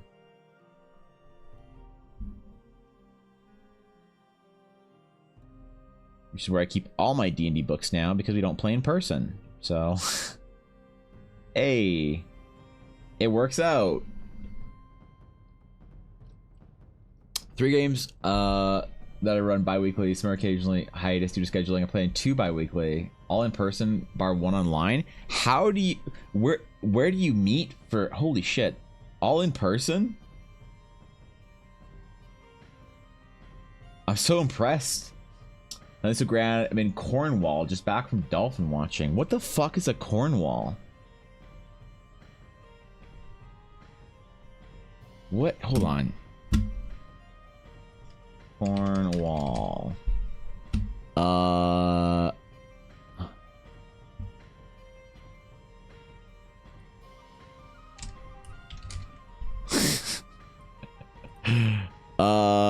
Oh, that's nice, man. Yeah, that's nice. I bet the weather is I bet it's good. Oh, that's cool. Hope your time is good. Hope you relax. Have some fun. You deserve it. We'll end a summer trip. That's nice, man. I'm glad you're taking some time. It's good. A Curse of the Crimson Throne, though my players prefer homebrew or pre-written. Yeah, my players were so bored by a pre-written game because they couldn't do whatever they wanted. They wanted to be homebrew nerds, which I appreciated. That was the last. Actually, the Jade Regent was the last adventure path that I ever ran. Like pre-built, whatever. I love adventure path, but I added a bunch of stuff in between to spice up the traveling time. That with all the RP added has made this adventure take nearly 10 actual real life years. That's insane, dude. I hope one day someone plays the Eldara campaign the way you're playing Jade Regent. I want someone to spend 10 years in Eldara. That'd be fucking sick. I gotta make something that's worthy of those kind of adventures for people, you know? Cornwall's the border to Iowa? Oh, yeah. That's right. I forgot. Stateside. Holy shit. I had to take 3 tries at that one. We meet up at the DM's house usually, so mostly my place. That's fair. Do you have a big gaming room set up for people, or do you just play like your kitchen table or living room? I'm always so interested in people's gaming spaces. Like, I love dedicated gaming spaces. It's like so rare to have though anymore because like, who has the fucking money to build a whole dedicated gaming space? But occasionally you find it where someone's like converted their basement or whatever to a gaming room. I always wanted to do that. I always wanted like a big fireplace in the corner, you know, and like stone brick walls and like an old chandelier that looks like you'd hurt yourself if you threw it at somebody and or got it thrown at you. Always steps up, so that's fun. There you go. There you go. All right.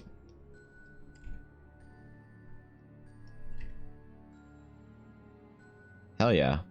Well, the Summer Fitness Challenge is concluding. Do I stream on September 1st? Hold on. Where's my September 1st is a Friday. So next Friday, the Summer Fitness Challenge concludes on next Friday, to which we'll be awarding badges and releasing the final bit of lore for the Rumen Festival itself. That's kind of exciting.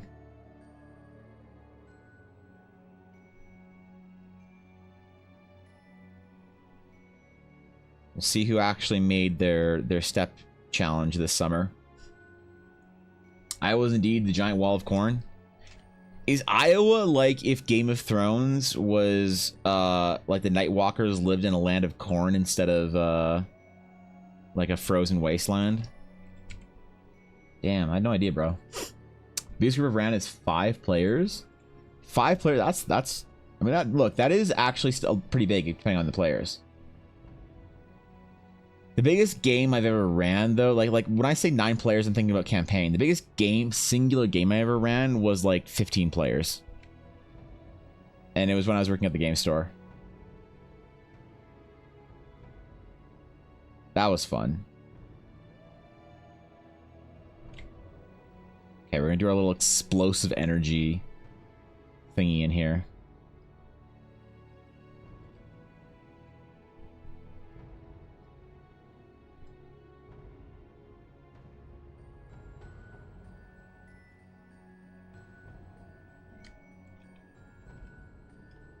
So that it fires exploding bolts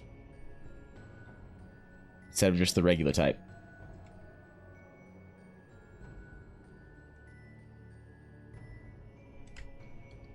I do like me some explosive crossbows. I would know I live there. That's fair. I've got so many plans for dedicated game space, but money and time keep getting in the way. Yeah, dude, it's so expensive. Like, dude, I always wanted to buy one of those wormwood tables. But aren't they like $10,000 or some shit? Like, I don't know.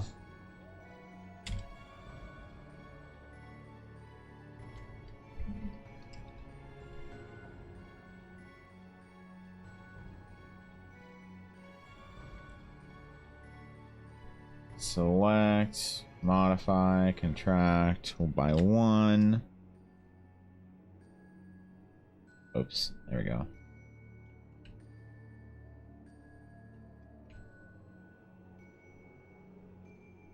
Okay. Okay, all right. We're ready. Let's do... Ooh. Okay, I have an idea for this. Wait. Oh, I fucked up. This is also open space.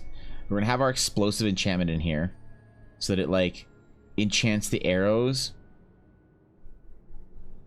as they're loaded in, or the bolts. Sorry, bolts, my bad. Sorry, I'm not a crossbow connoisseur. I don't own an English longbow, but I would really love to own an English longbow one day. Iowa's where nobody remembers except the election day. For election day, we get weather that is way too hot and way too cold. That's a pretty Iowanian statement right there. What's up, Bono? We have cornfields inside city limits in most of the cities that aren't really cities, just big towns. Does Iowa actually have any cities? I assume when I mailed you your Patreon every month, Blaze, that I just sent it out into the middle of like the middle of a field and you just like walked out there and found it or something like that. You know? Cost of living is cheap comparatively, but the closest fun stuff is 3 hours away, full round trip. Usually in other states. Des Moines? In Des Moines? Is that the cornfields? Des Moines? Sorry, Desmonies, my bad. Mispronounced that. The plans for game table is to get a used pool table off Facebook Marketplace or something like that. Convert it into a gaming table. I see people give them away from free because they're so big, but yeah, Wormwood ones are very expensive. I don't know if like the Wormwood table is necessary for what I want to do, but I still want it. Right? Like necessary or not, I still want it. I wants it. And I wants to play games with it. And I want to sit down and I want to make some friends in my city that actually want to play D&D IRL. And I want to wear a cape when I play D&D, and I want to be a cool fucking wizard. That's what I want. That's what I want, man. I need a big house to do that, though. I need like a big basement.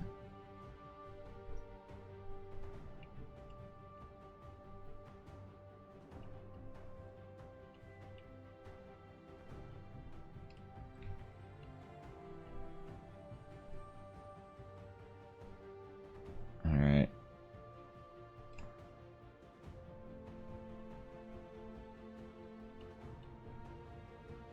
But one day it will happen. One day, Elysium. Both of us will have our gaming rooms. How would you decorate it though? Because I thought it was a lot. I really want to decorate the gaming space with like all like sort of like an old medieval tavern, you know? And like I really love making drinks and mixing drinks and stuff, so I'd want to have like a bar counter with like big like barrels and shit in behind, like all these like cool crafts that I can put stuff into. And I want to have like torch wall sconces and shit. Welcome back, Minako. You missed the first and second sketch giveaways. So a piece of armor and so far a elvish crossbow. So not much. Flying chickens usually do a Google drop or a good job dropping my package within a square mile of my corn hut. Oh, okay. Your corn igloo, you mean?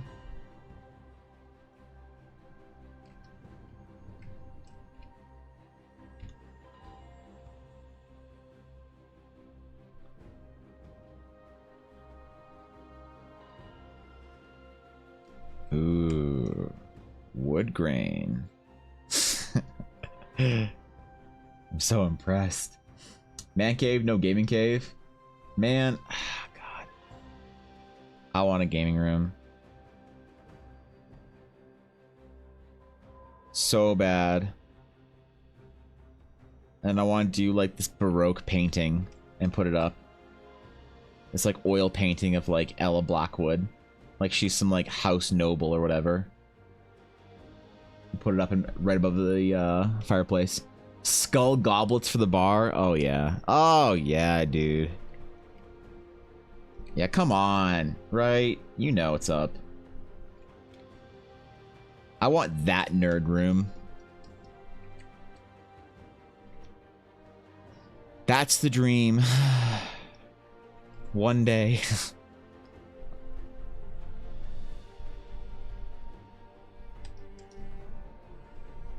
Just do a series of silver and gold for this.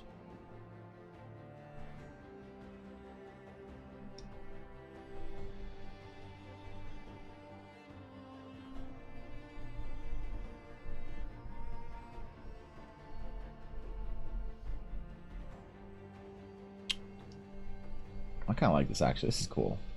I'm digging this so far. I haven't done elvish stuff in a long time.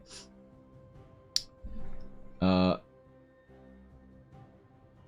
planning to make a fake gothic window with a cool landscape painting and lights in it. Gargoyles are a must. Of course, yes. Actually, my dream gaming table will be shaped like a Viking ship, where the chairs are the sides of the ship. Wait, what? The DM chair is a dragon prow, and each player's chair has a round shield with the player's design. That's cool. That's cool.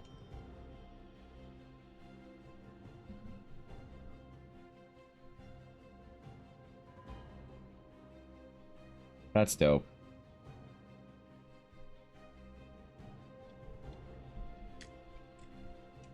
It's so like The material cost alone is like ridiculously expensive. But I feel like it's worth it, right?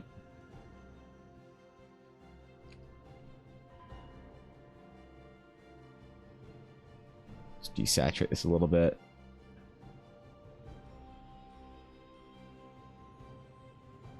There we go. That's what we want.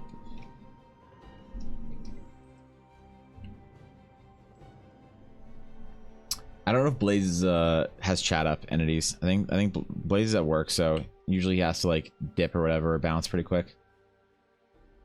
Sometimes on a moment's notice.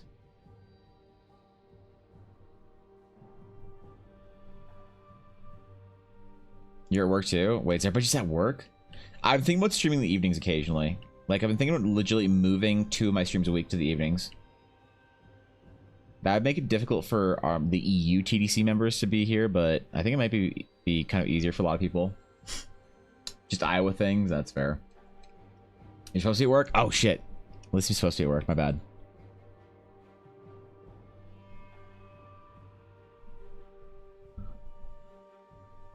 I'm glad so many people use my stream to venture away from work.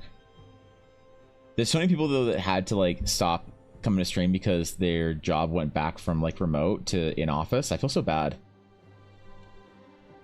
must have been so nice being able to work remote for so many people.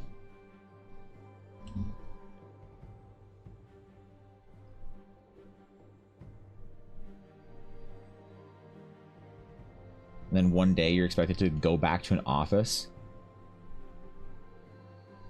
The worst thing about any job I've ever had was the commute.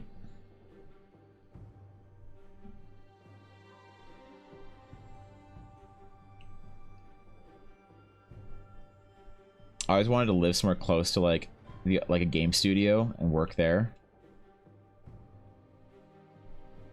And just do like cool game studio things.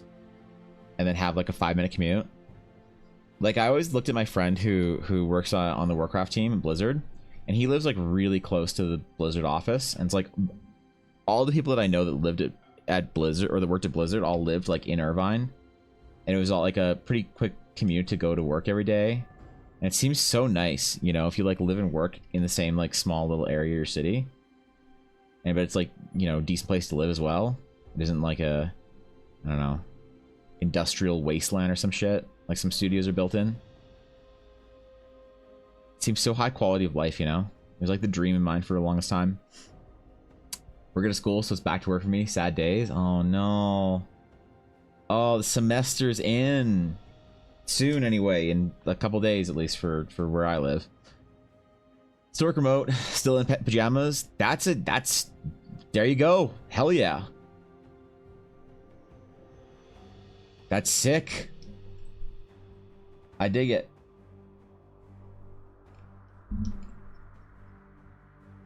I think I would miss the office though a little bit, maybe, because like when I started working freelance only, I kind of missed going in somewhere and seeing like people at like my coworkers and shit. I felt like I turned into a recluse when I stopped working at any kind of a location, which is like a good or bad thing. I don't know. I started playing a lot more World of Warcraft. That's a good thing. I don't know. Maybe. Maybe it is. Who knows?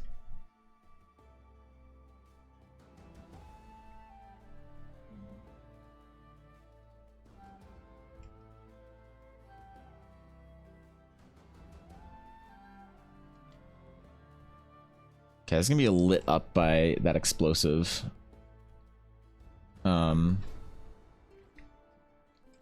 Enchantment, but should be okay. We'll still have some of the lighting come up. Thank you, Lily, for the follow. Oh, I appreciate that. Honored to have you. An actual hex bard. I'm impressed. Truly, it is an honor to have you today. All right. It's gonna be a little bit shinier than the other part. And then yeah, I'm really gonna try and sell the like floating kind of explosive enchantment in blank space, but we need to first build up the rest of the piece first. We have 2 pieces in a row that have an enchantment sort of slapped on them as opposed to like part of the core component of it, which is fine. It's just a style.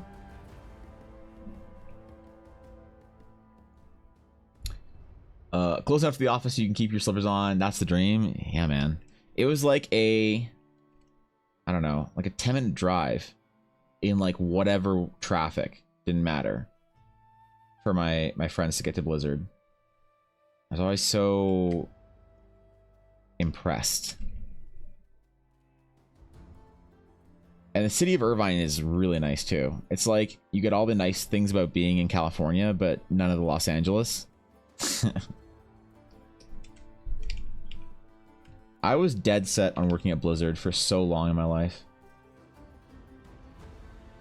That was like my life path, was eventually getting into Blizzard. For the longest time, man. I had friends there. I had nepotistic connections. Oh, yeah.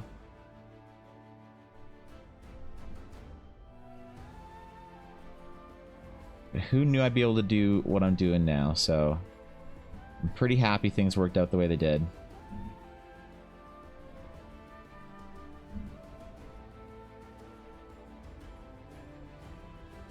He's gonna get a little apartment somewhere in Irvine with Ella.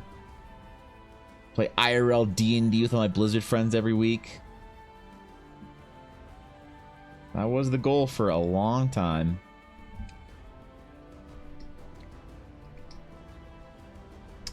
Work remote, but only 8 minutes from the building if needed. Wait, you work remote, but you like live right beside your office or whatever? That's pretty sick.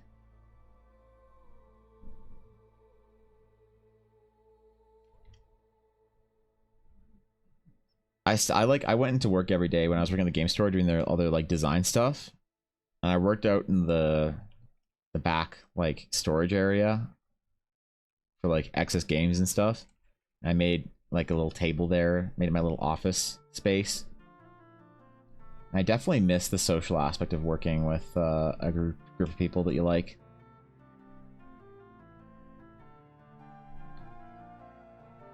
I got to see a lot of those same people that I worked with at the Calgary convention that I went to with Ella. And it was really nice to see them, because a lot of them still work there. And it's like things hadn't really changed, you know? There's something super cozy about working for a small business like that, where everybody knows everybody. It's like a little family, you know?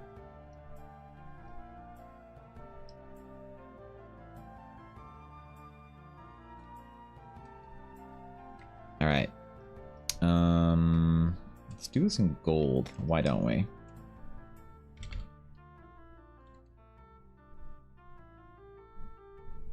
Do it in like a dull gold.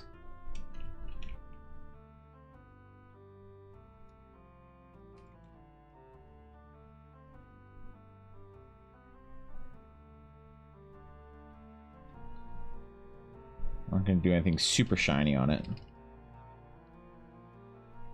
Just a little bit of light catching it, and that's it.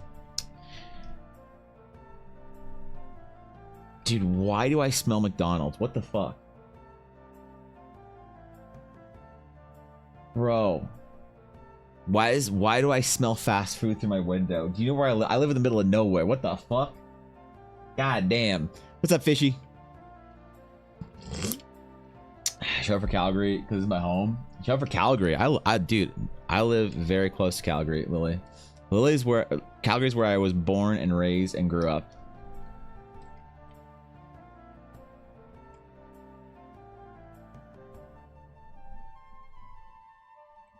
It is sort of my home.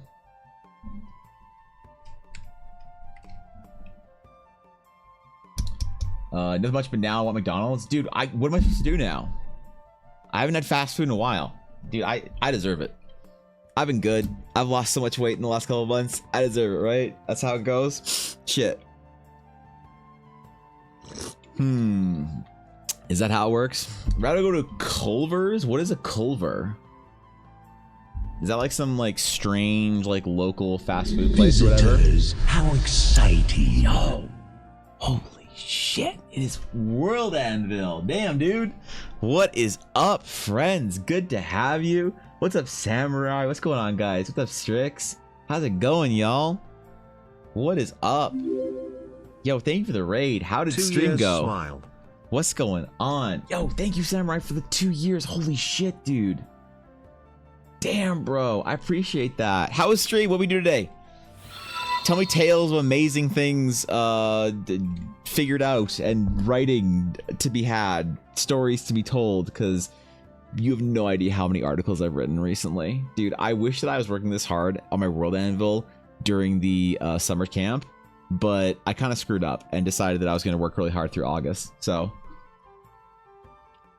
yo, thank you, Dell, for the follow. I appreciate that as well. Damn. Yo, if you guys aren't following World Anvil yet on Twitch, if you aren't following World Anvil on Twitch, you definitely should be, because I know of no other places where as many wonderful creators and writers and storytellers all get together and do cool shit as the World Anvil Twitch channel on Twitch. However, if you are from World Anvil and you're new here, welcome. My name's Evan. I make a world called the Realms of Eldara, which is my homebrew, and on Fridays, occasionally, I will do requests for people. So today we're doing magic item requests, and this one is for the illustrious Cow to face. So we're drawing a elvish crossbow for Cow. It'll hopefully be enchanted with magic in a minute. I don't know. We'll see how it goes. I'm gonna try something different here. But yeah, if you guys aren't following World Anvil, go do that. World Anvil is amazing. Highly recommend it. It's the place that I use for my world building for any of my sort of go-to resources, and yeah, highly recommend it. And welcome everybody new from World Anvil. Honored to have y'all. Crossbows to the win. Listen, I haven't drawn a crossbow in a while. It is an elvish crossbow that fires explosive bolts, so we need to have some sort of an explosive enchantment on it, I think. That's probably the next step. We did the elvish crossbow base, but after that, Exciting. shit, and roll together. Yo, what is up, guys? Thank you for the raid. The actual legends from Roll Together. Yo, what's up? Welcome in. Welcome in. Happy to have y'all. Good to see you. Tell me what was going on today. What were we doing today? Tell me tales and stories. Amaze me. Wow me. Tell me who TPK'd the party. Good to have y'all. Alright, we're doing a little explosive blast magic in here, so that whenever the arrows are loaded up, sorry, the bolts are loaded up in the crossbow, they take on this explosive magic. We'll see if we can paint that out in a convincing way. I don't know. We're gonna try. We're gonna try. It's always an experiment, and if we get it wrong, the only thing that happens is Cow maybe deletes my World Anvil account. Nothing, no stakes. A nice chat with Patch from Quest Junkies. Oh shit, okay. Cozy little stream. I appreciate the raid. If you guys aren't following Roll Together, definitely should be. Who dropped a follow? Show some love. Oh yeah, that's what I wanted. I wanted like a little floating explosive charge through the center of this crossbow. Although, Cal, I don't know how, like, elvish magic and explosive crossbows aren't that intuitive to me. But the more I think about it, the more I like it. Let's merge this down, try to put some lighting on here. Welcome in everybody from the raids. I'm always honored to host the wondrous communities of World Anvil and Roll Together. Alright. Alright. It's almost complete, Cow. We don't have a glow on it yet. We're like, so far looks awesome. Thanks, bro. It was a fun time. Dude, I gotta, like, I feel like I need to catch more of the VODs from Roll Together, because there's always some cool shit going on there, but I'm always live, so I can't, you know, I can't be there. I catch the VOD when I can sometimes. Alright. But I'm always, I don't know. I'm always deeply curious to what was going on over there. Alright, Cal, we're going to place one last enchantment on this, and then we're going to call it good. We're going to do our glow on it to pop it out from... That is definitely not what I wanted to do. That is 100% not what I wanted to do. Alright, chill. Holy shit. There we go. Kind of looks cool with the line work, actually. We did more of a painting thing on this and less of the line work thing than we did on the other one. It's a nice little break from style, I think. Might not be so common, but then again, I try to make my elves not the vanilla version. One might find in places like Forgotten Realms. Damn. What is the quality of your elves that you think makes them most different from other elves? Because I've been thinking about this a lot recently. The idea of making elves, I feel like there's such an expectation on elves to have this like sense of mystical ancient wonder that is like most obviously found in the Lord of the Ringsian version.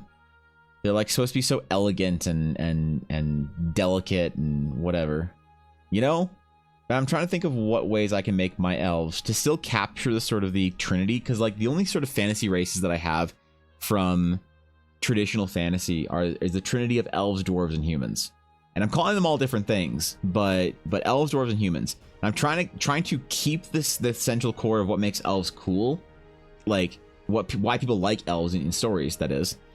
But add in something new for it to actually make it seem like a new addition to fantasy, as opposed to just a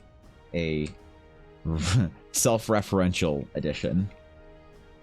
Something that you've seen 1,000 times in 1,000 different fantasies.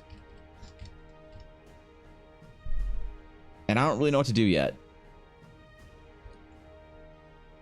Because I feel like they're kind of a difficult challenge, you know what I mean? Them and dwarves, because dwarves also have like a lot of like, people expect things out of dwarves. You know?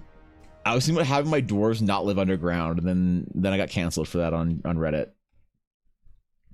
Apparently the idea of making dwarves not live underground is heresy. Which is maybe a good thing, I don't know. Maybe being a heretic to common fantasy tropes is how you actually grow, but I wasn't willing to catch that smoke immediately, so I gave them an underground city and called it a day. We'll make them overlanders at some point in time. Elves the edition, with additional tendons to their ears move based on emotions and stuff, and having a poker face relies on holding their ears. Gives me so much joy. I'll speak to the blonde elf. Yeah, yeah. I was wondering, Fishy. I was like, wait, there's something missing here. I think my elves have longer ears than normal. Like, I really like the Warcrafty and high elves. They have big, pointy, tall ears. And I kind of dig it. I'll be honest.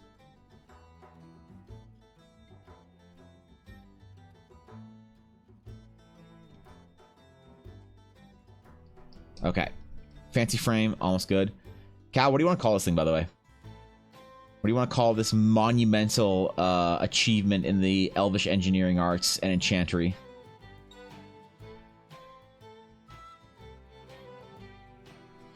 Our explosive bolt thrower.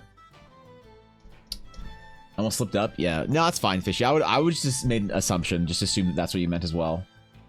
Like that's all good. Don't worry about it. I would have filled in the gaps or the blanks there. Am I writing? It's not elves and dwarves, but Alvis and Drav helps key them into being not standard fantasy elves. I do think that renaming them actually does help quite a bit.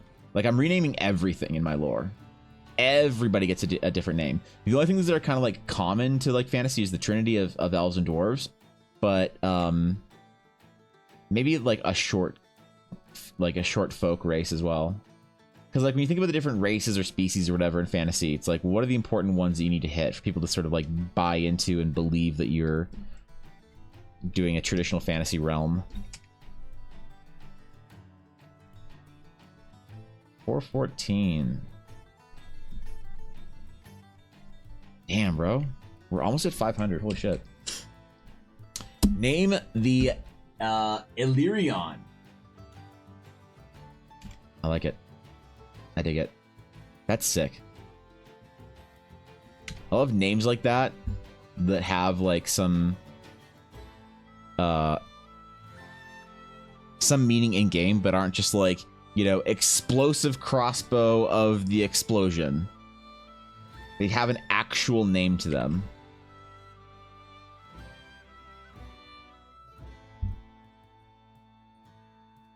Okay. I'm gonna rasterize all of our styles. Merge your layer down. All right, and there it is. Snipping tool.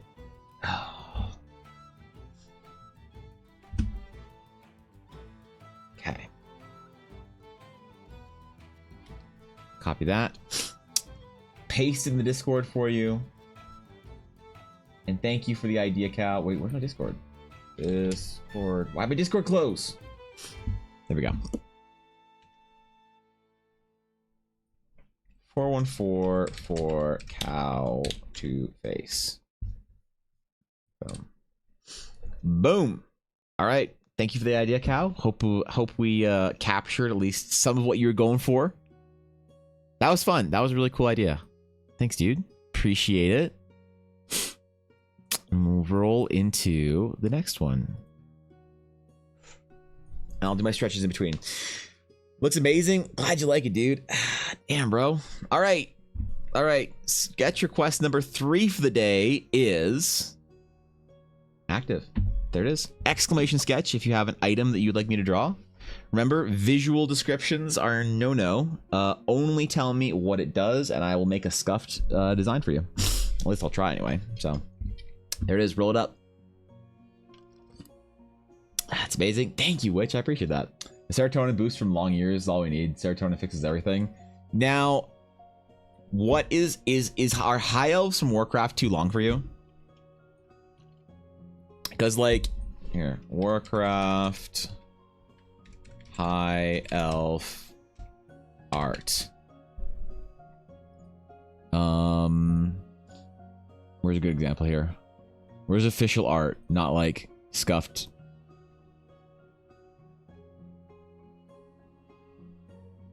Oh, let me search blood elf art. Blood elf. There we go. Like, do you think blood elf ears are too long? Because I like it. I like blood elf ears. I think they're cool. I think having like the very long ears on your elves that stick up are a cool addition. You know? I don't want to do just little pointy boys. I want my elvish ears to have some length, you know? You dig it, Blaze? Alright. Okay, there it is, man. I'm tired of magic items in general. We're doing magic items in general today night.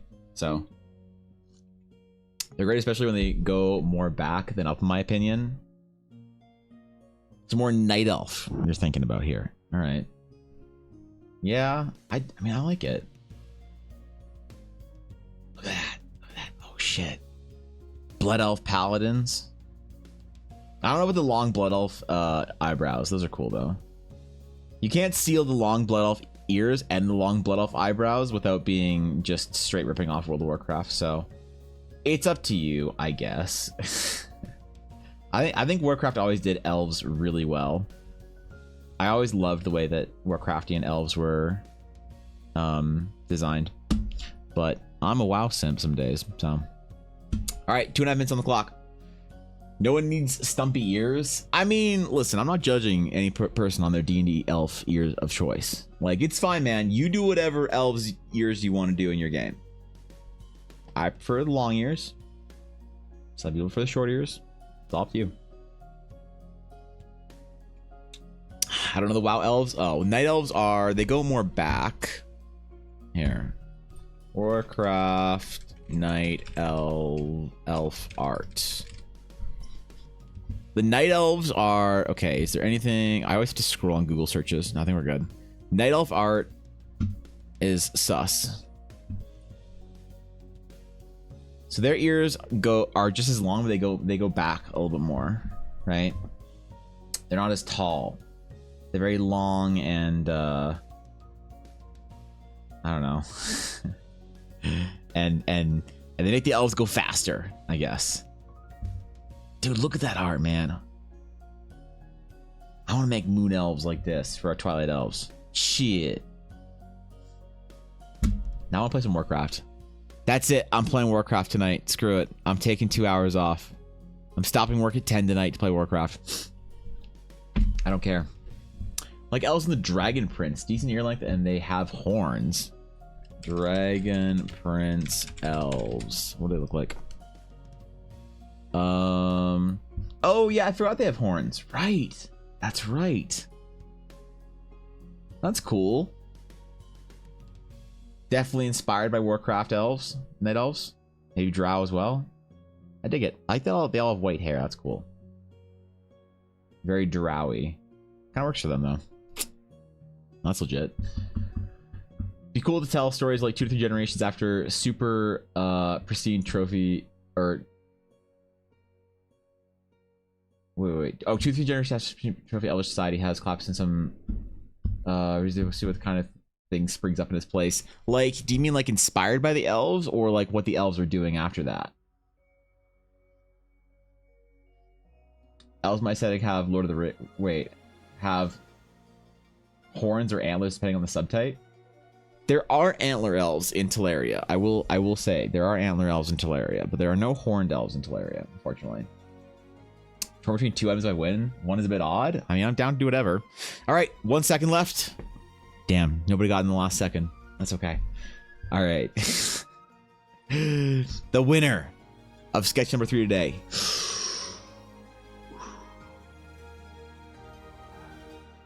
Sketch number 3. The best sketch of the day. I'm all warmed up from the first 2. I'm ready.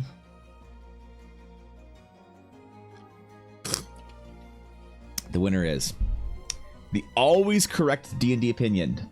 Never once lied about their rules when they use Ella Blackwood dice. I was gonna say normal dice, but Blackwood dice. Screw it. Online. The winner is the illustrious Galactic Sewer Carp. Oh shit. We mean rigged. How is it rigged? There were no microtransactions. She didn't even MTX her way to a win. What's up with that? Holy shit. All right, Fishy. Congratulations, Fisherlin. You are the winner. You are the winner. You have won sketch number 3 today. The best sketch so far. What are we drawing for you, Fishy? What are we drawing? What do we got? What are we doing? Where are you at? Give me your tale. You were right. She was ready with a paragraph. Holy shit. A Filgary egg style magic item. It is a music box, and when activated, the outer shell petals out and records the heavens, marking down your position in space by the end of the song. It stores 1 location and can be used at any time to teleport you back to the recorded location. It takes 1 lunar cycle to recharge. A fancy egg music box.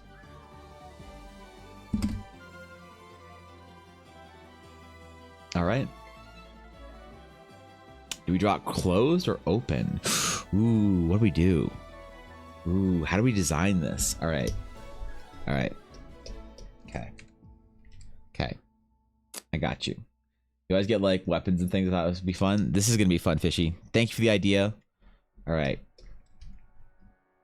A music box. A magical music box. Heavenly and divine. Filgaried and beautiful. A Fabergé music box, one might say, if you were cultured. I'm not, though, so I wouldn't say that. Okay. Let's see. What about starting to open? Half open? We could. It petals out. How would we draw this? Hold on, let me do a little quick sketch here. Let me figure out what this would look like real quick. Just one time. Because this might be a little bit complicated to draw. I don't know. So we have our egg. Fishy, big fan of eggs. If there's 2 things in the world that Fishy loves, it's Fun Dip and eggs. So that's how you know all that right behind Shy Lily. It's like the mermaid egg from Harry Potter. Oh, shit, you're right. I'm waiting for the day the sketch happens. I've known about it for so long. Maybe I just Trogdor it. Okay, so let's see. So we have the egg, the ag.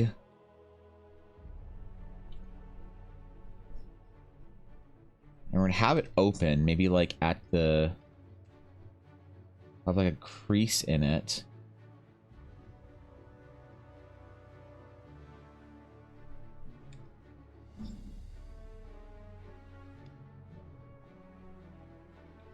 I'm gonna figure out the mechanics of how this works.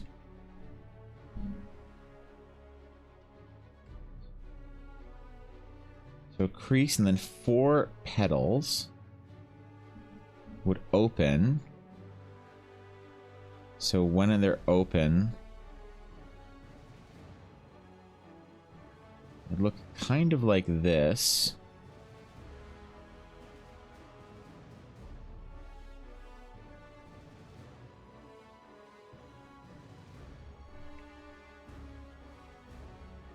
Okay.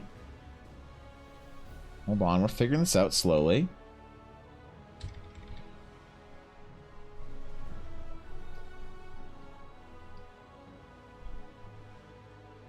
We'd have our central sort of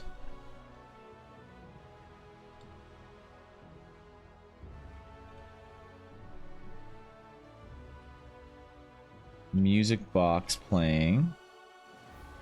And what would the actual music box be? The actual mechanism for musical boxation. What would it be? Some kind of like standing...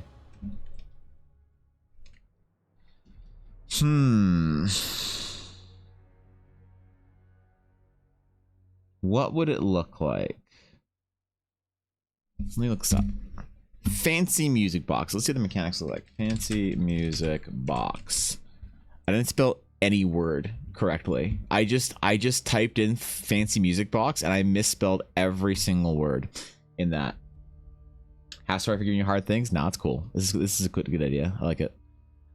What's up, nerds? How you been, bro?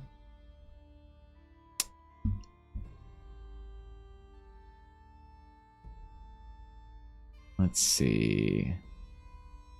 Fancy mechanics. Let's do... I don't want to do like a... What is it called? A barrel or a drum or whatever. I want to do some fancy thing in the middle. Like the music components are in the actual base of the egg, and there's some sort of fancy thing like a... You know how like music boxes have like a little dancer or something on top of them?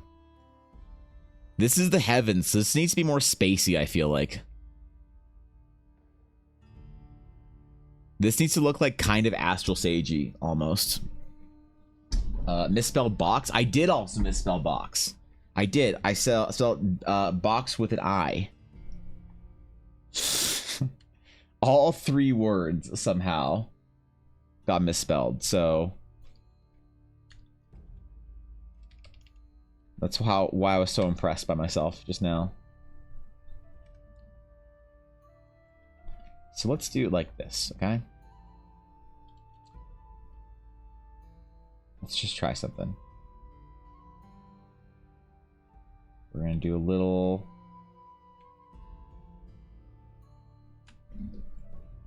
We're gonna do a little tiny, sort of like a record place for you in relation to where you are. We'll do a series of little rings.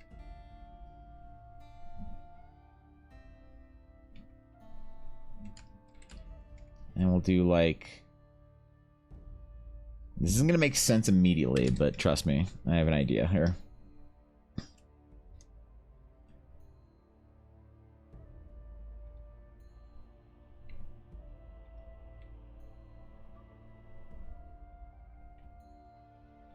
We're gonna kind of make it Astral Sage-like. Maybe something that Fishy's character Runa would carry on her.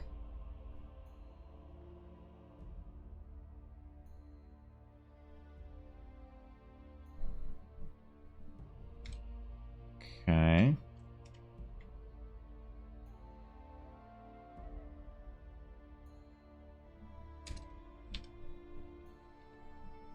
gonna be complicated, but it should be cool when we're done.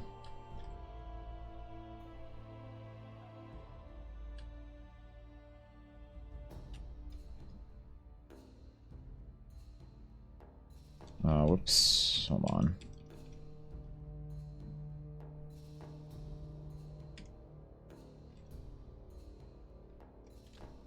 Please let me select you. Okay, there we go. Okay, there we go. Might try a couple designs and see what works. See what you like.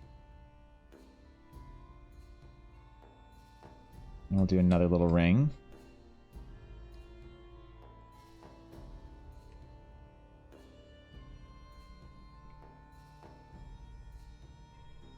So it's like recording your place and your position in time whilst playing this song.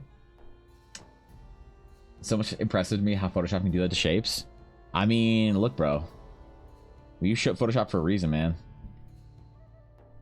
I'm not gonna go shitting on Kirida or whatever, but I'm just saying. Based Photoshop users.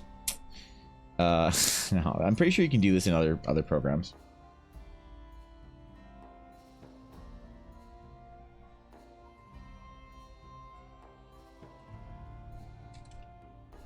We're using this as a base here before we actually have to draw it all in. This is gonna be a sketch layer, really.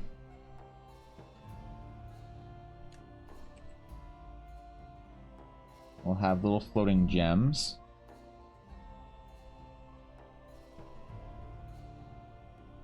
All around.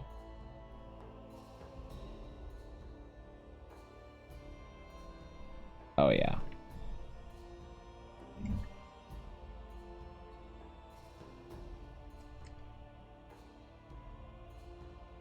So it's like measuring your place in space as it plays. There's a symmetry ruler. Is there a symmetry ruler wherein you don't even try to draw these elements in perspective? You're just like, why would I do that when I don't have to? You can free transfer it. Well, I don't when I'm rushed. Like I'll do something in perspective if I have a lot of time, right? Like I would never draw a crossbow like straight up like this. If I was to draw a crossbow, I'd probably draw something like in perspective where you can see the actual like mechanics of it from different view or whatever, right? But when we're like trying to get something done just to design for it in, I don't know, like less than an hour, you damn right we're using tools.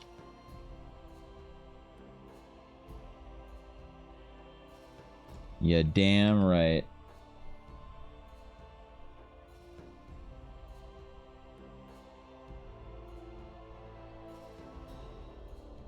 Okay. All right. We'll use this layer, but we'll I was gonna do it on a different layer as well, but we will just do it all in one layer. And if it's a little bit messy, that's kind of what we're going for here. I'm trying to make the sketches a little more scratchy, a little bit more messy, a little more loose, right? I've got the symmetry ruler down pat. Symmetry ruler? I don't think I've ever really used that much.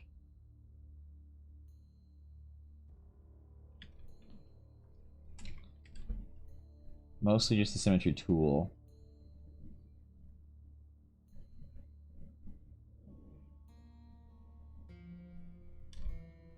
Okay. All right.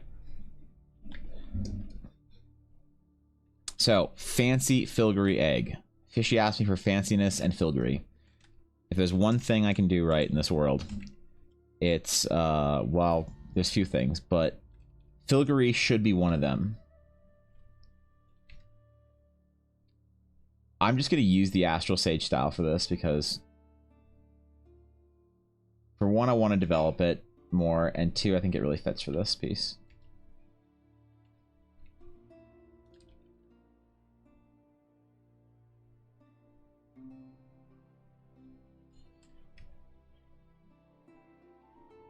To be fair, though, I don't have a lot of other styles for Eldara yet, besides Astral Sage. I have this, and I have the Rokari style down, and I have the Nyathar style down. But, like, I feel like cultural visual styles is super important when you're doing concept art, as, like, one of the first things you're figuring out. you know?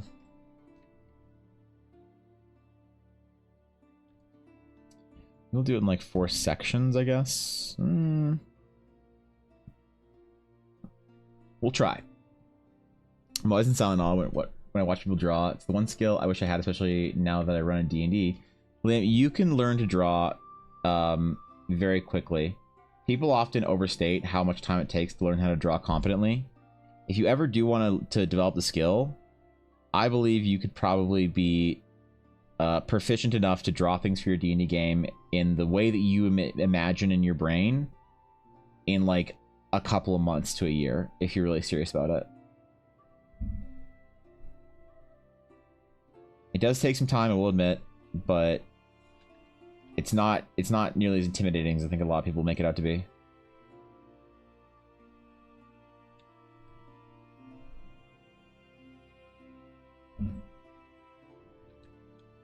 All right, fishy. Fanciness, fanciness. I almost want to make this like in separate parts as well. I think they're the same things in Clip Studio because you have the ruler tool that has different types. Oh man, I really should learn more about Clip. I like it. I like the software. It's just not as good or comfortable for me, so. But it definitely has like most of the tools. Like even though I prefer Photoshop more, I still suggest new artists that like are making it to transition to digital go with Clip instead of Photoshop. It's just so expensive for what you get.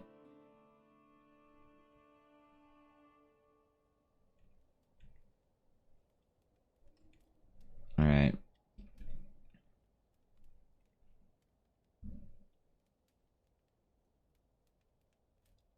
And then how do we want to weave this together?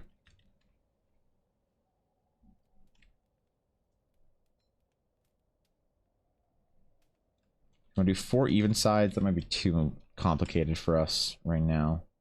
We'll do like 2 sides of the egg instead of 4. It's probably better. 4 would be beautiful, but it would also take a long time. Friday requests are about quick ideas, so.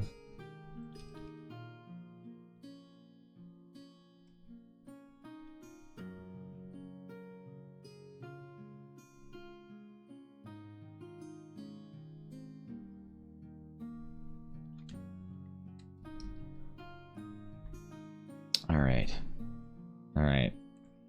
What colors should we do for this? I gotta plan that out now. I'm thinking like blues, to be honest, like blues and whites, almost like starlight. Maybe some gold accents.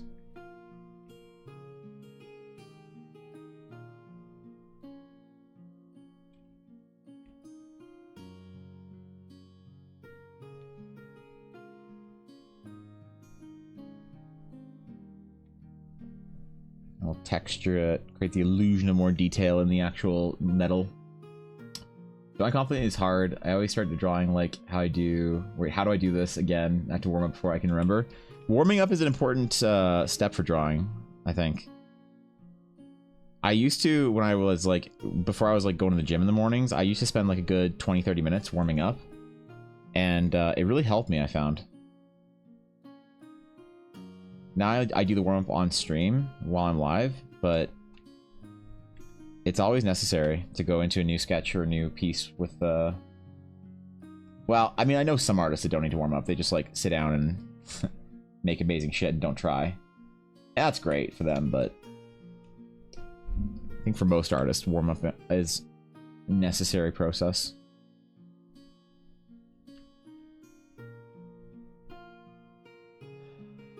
I think we need to make our little egg sections here longer.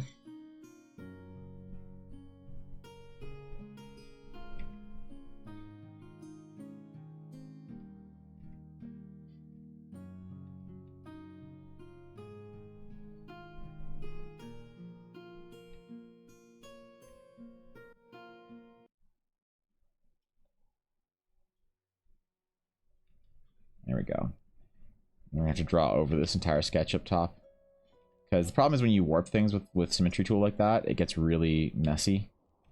You should draw over it, but that's okay. That's okay.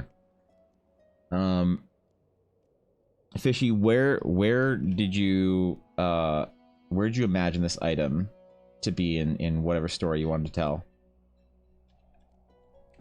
So I want to think about material and like what it's made of, as far as color goes. I'm thinking like silvery, kind of glassy, delicate stuff, but did you intend this to be like a item that goes with a certain character, or... Because we can do a lot of different stuff with the color palette.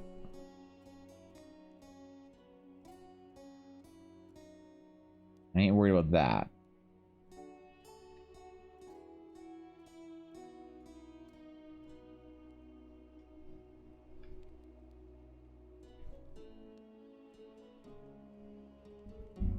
Do our little floating gems.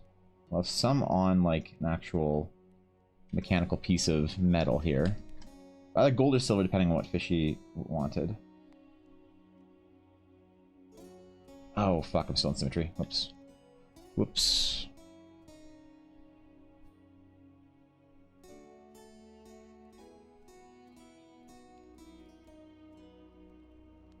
There we go.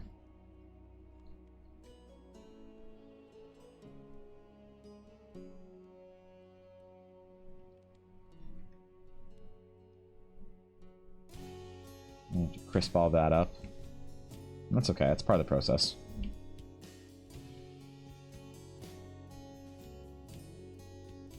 Oh, whoops, that's supposed to go on the other outside. There we go.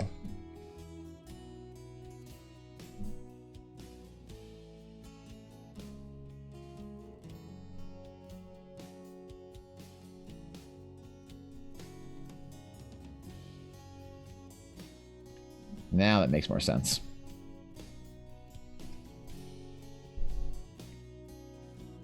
At least to me right now, I don't know. Might not make sense when it's done, but we'll just hope for the best. Made up a master craftsman who makes astral artifacts and things like that. Was going to be a great maid, but decided to become a craftsman after her family business. So, wait, so incorporated with both that and her magic. Oh, I see. Okay. All right, I dig it.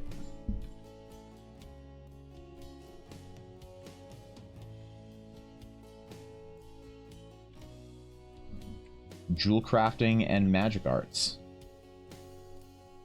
It's quite the enchantment, though, for an average craftsman.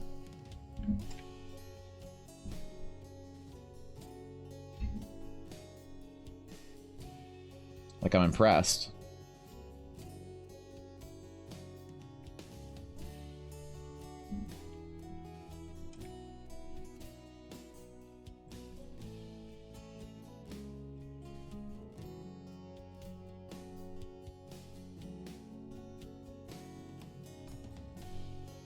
Okay. I guess only one person before has asked for a music box. I don't remember what it did, but I thought it was a meme. And for some reason, I remember being trolled by it.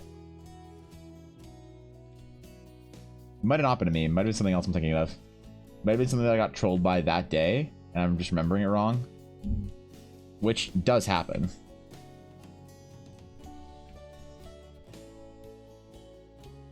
Blaming someone else's idea for a secondhand troll is, like, not unheard of, so...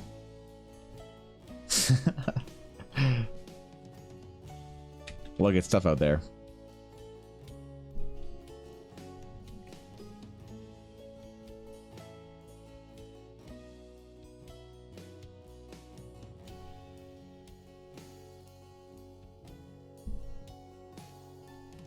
Not quite seeing the other side of it. Be kind of loose here. Like silver that holds what seems like a shifting bit of space and mechanical stuff, and dark and swirly on the inside. It's whatever you want to do. Oh yeah, here's something incredibly specific, but like, you know, whatever you want to do, it's fine. No, I dig it. I dig it. I like it. I'm down. It's kind of what I was thinking too.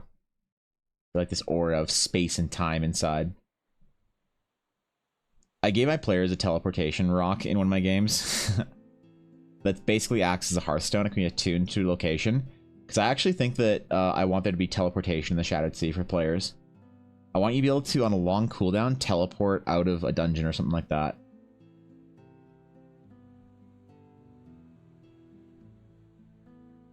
So this we are seeing the inside.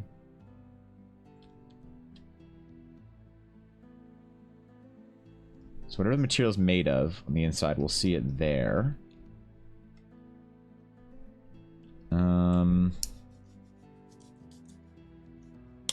We'll have our little glowing. I imagine that like when you open it up, the piece like raises out, the rings like expand out, and then the little orbs fly out as well. Like there's a cool like opening mechanic or whatever. I asked. I mean, I did ask. Listen, I asked. You're right. She's on the path to become a great mage, but turned away from it. Why did she turn away from the path to become a great mage, Fishy? Is because her parents got burned in a brutal fire by the vampire count? Is it because a demon abducted her younger sister, murdered her family, and then was on a chase through the 9 hells? Was it because she got something traumatic? Yeah, all right. There, yeah, okay, never mind. Yeah, what am I thinking? Of course it's something traumatic. God damn. These modern D&D players, I swear. These 5e players, holy shit.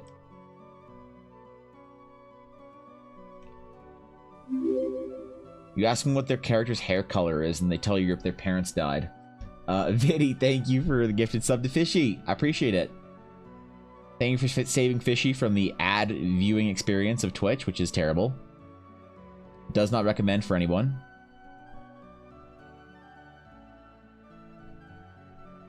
That's very generous of you. How you doing, video? If you don't use that, I will. Wait, use what? Which part?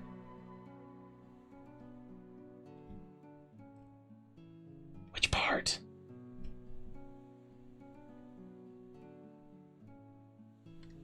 Make all these like a different, like glowing bluish sort of radiant color into the smoky cosmos of the music box. Like the projector thing from Ahsoka. It's genius.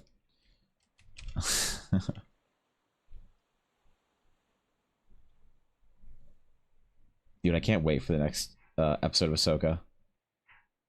I'm such a nerd. Holy shit.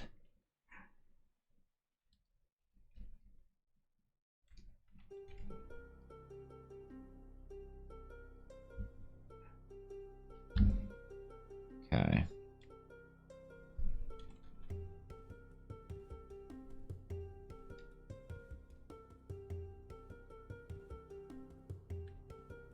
All right. I think we're almost good with the design part. The painting is going to be a pain, but it's going to be a lot of fun. It's going to look really good. My DM literally asked for traumatic knives as story hooks for the backstories. That's, listen, I know you're your DM. Your DM doesn't fuck around. Vampire intervention, burning the parents alive. I don't know if that's what you said, but that's what I'm going with. Yeah, sure. Yeah, why not?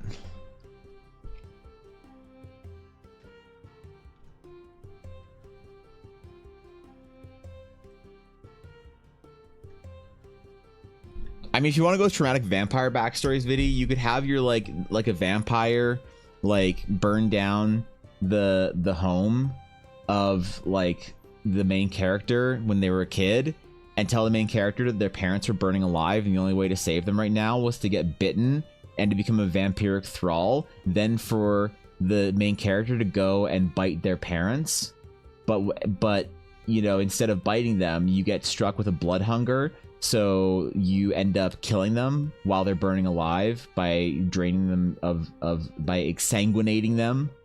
And so your first memories as being a vampire were you tearfully murdering your parents instead of when you thought you were saving them, and then you're still a vampire thrall, so you had to serve under the vampire for 1,000 years.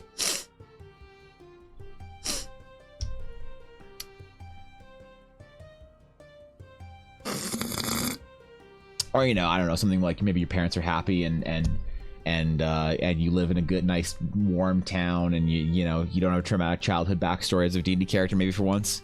That's good too. Like, listen, bro, you can do whatever you want. I'm just making some suggestions here. Look, I know you look down on the 5e drama players, but that's really good, and you should consider a future in young adult fantasy novels. I don't look down on. I look down on no players. There's not a single D&D player that I look down on. Publicly, all right? Listen, that's. I'm not writing dramatic young adult. Okay. All right. This fucking guy thinks he's hilarious. Holy shit. God damn, man. All right, look, I appreciate the bits, but also I'm kind of trolled, so it's a weird feeling for me.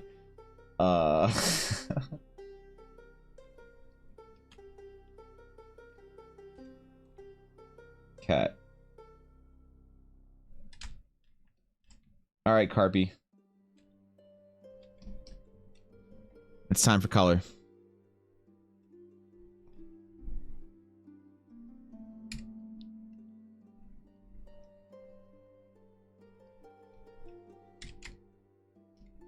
All right, we're ready. We're ready. As you told? Yeah, okay, fair.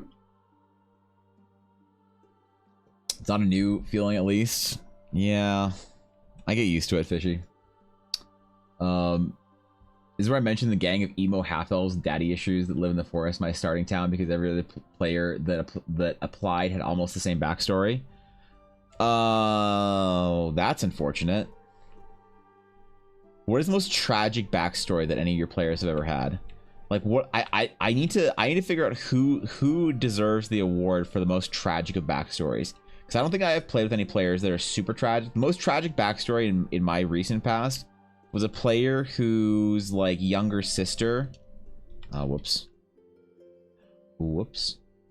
his younger sister was like taken by like a magic cult or whatever, and he had to like kill her because she went crazy and like started murdering people.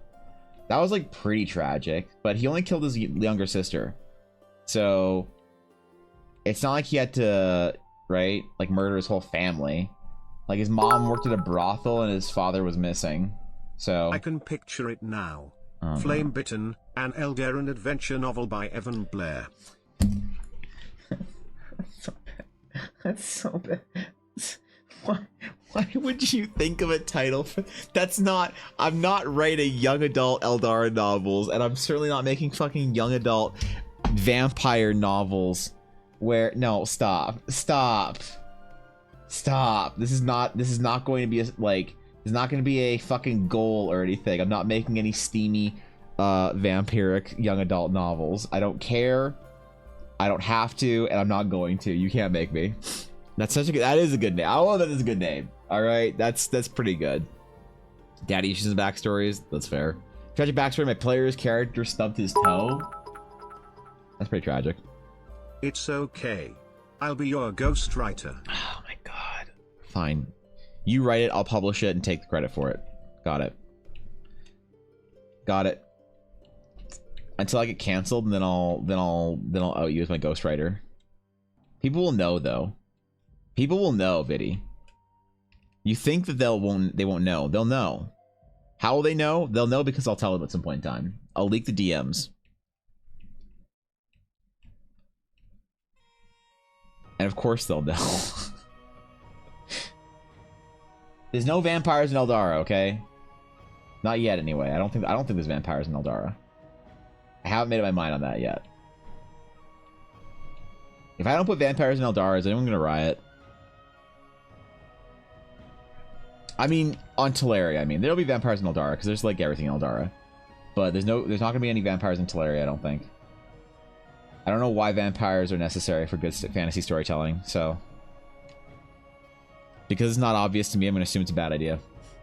I personally had a character whose family were eaten alive by ghouls while she hid in a tomb. That's pretty tragic, I guess. You know? It could be more tragic, though. They could have had to, like, sell themselves to the Lich or whatever to avoid being killed. It's like, you know in Baldur's Gate when the owlbear has to eat its mom? To just eat its dead mom's corpse? Like, we need that level of tragedy. That's what we're looking for in here.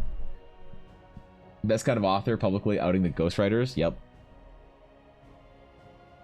Look, I'm new to this whole being an author thing. Leave me alone. Actually, looking at making a character with a happy backstory, it feels weird. What's your happy backstory going to be, Fishy? Because I'm concerned that your idea of a happy backstory is not what my ideas of a happy backstory are going to be. Like, I'm a little worried here that we're not on the same page, you know?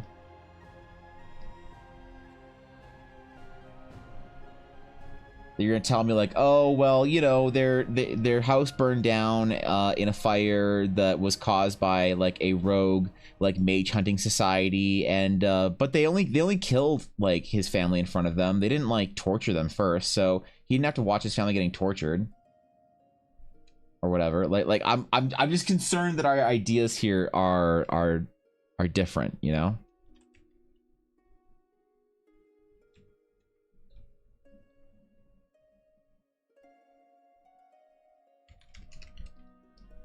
Which is fine. We just need to clarify, basically.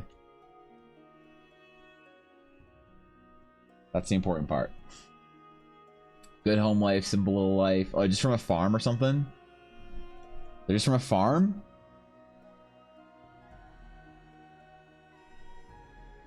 Damn. No tragedy? I don't even really know how to resolve that.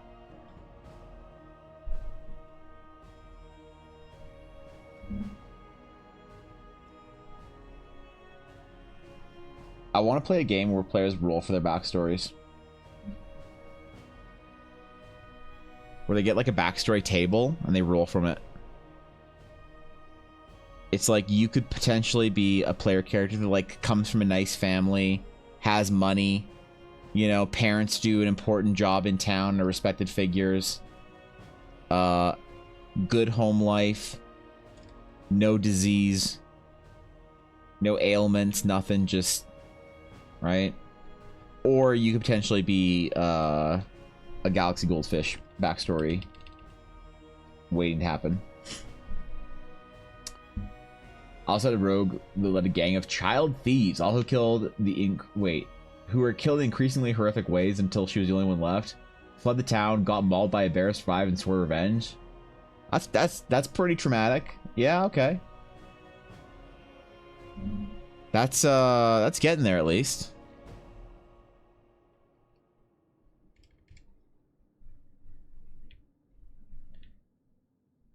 To be fair, the most traumatic backstory I ever experienced was a friend of mine that I played D&D with. And I can't talk about what her backstory was on Twitch. Because my channel is not age gated. Like, there's trauma and then there's holy shit, are you okay? And she made the latter for her characters. So I guess it has to be traumatic enough that you can, like, that it's traumatic, but it needs to be not so traumatic that you can still talk about it. Right? Singer for tragedy during the game, so I get to act out all the tragedy, not brood on it. Oh, okay, great. Yeah, that's fine. That's an advancement, I guess. There are more Warhammer characters they have, but be tragic because otherwise not on brand. That's fair. Failed Imperial soldier experiment. Left to rot. You only have 2 lungs, but you still have 2 hearts. We were talking about regular Warhammer, not 40k, though. In which case, I don't know much about regular Warhammer.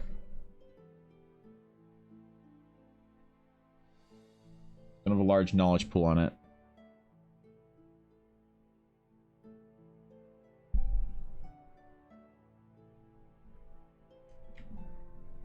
Shiny. Alright, let's add some fancy magic to this.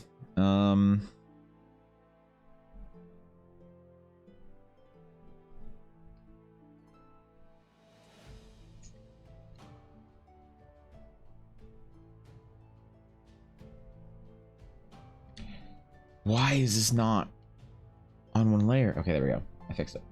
I fixed it. We're good.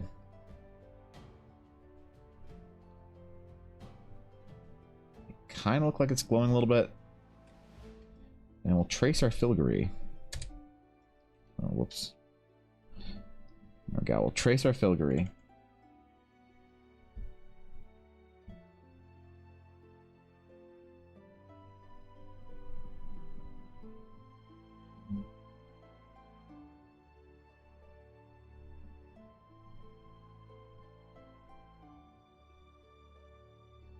It's all glowy and shit.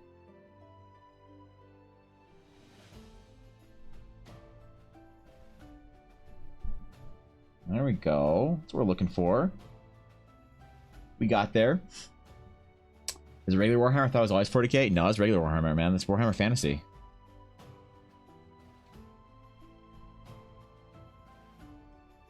You can play Warhammer Fantasy and be a elf with a pointy hat. You can play Warhammer Fantasy and be an orc. And play as an orc with a K. You have 2 hearts. They go. No, we're not.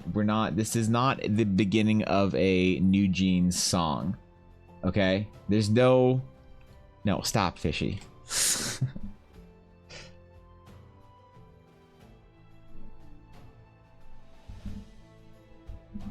There's no dokies. Nothing of the sort.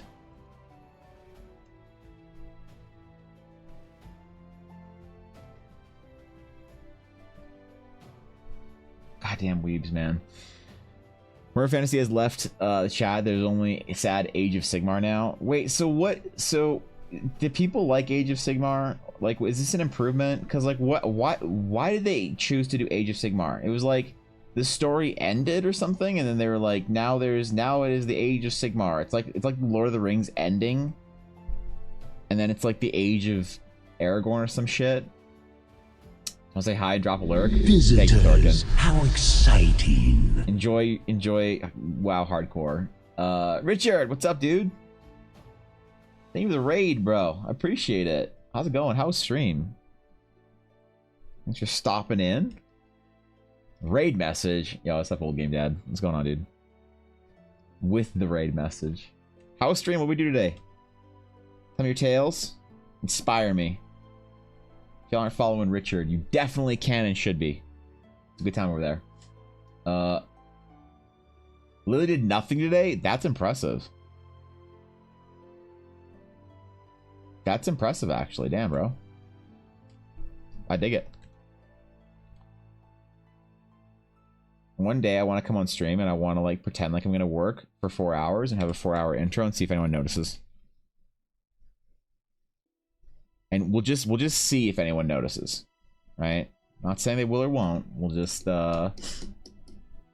can't keep me talking. All right, go do what you gotta do, Richard. I appreciate the raid.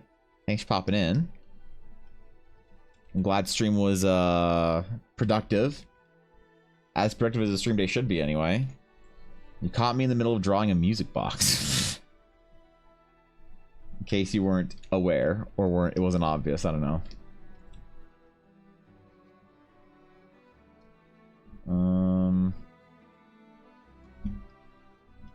Wait, we have phantom color in here. We need to kill it. There we go. Murder it. There we go. That's what we wanted. It's so shiny, man. The best music artist on Twitch, so you probably got this going for you. Yeah, I mean, look, I'm trying. There's like, I can't be very like accomplished at most things with art, so if I can do music boxes really well, it's like that guy that draws people's dogs in the art category. I'll be like that guy of the D&D music box fandom. Both of the D&D music box fans will be followers of mine, so that's the way it goes anyway. Look at this shine. We're trying. Really hate how they did end times. They burned all the fantasy lore and give us mediocre crap to replace it. This is for Warhammer, right? First, you know people who literally set their fantasy armies on fire in protest. I'm not a fan of the fluff, but the gameplay is meh. I do like the they gave us Ghost Army though because spookies. So wait, so what? They just decided they were gonna change the story or whatever. Look, probably have to wash this filth off me. All right, thank you, Lurk Richard. I appreciate it, dude. Thanks, man. Speaking of tragic backstories, post a paragraph above. Want to know if that works as traumatic? Okay, let me see. If you guys aren't following Richard, go over there and do that. All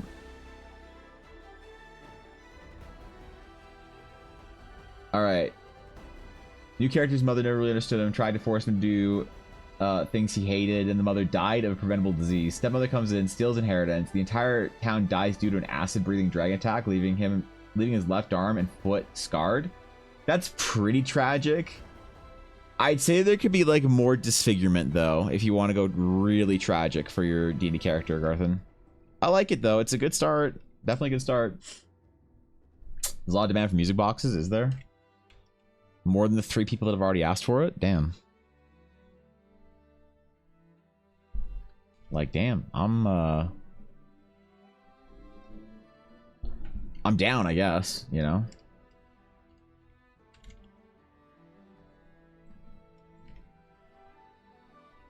I will listen to the demands of the people. I will give them what they wish.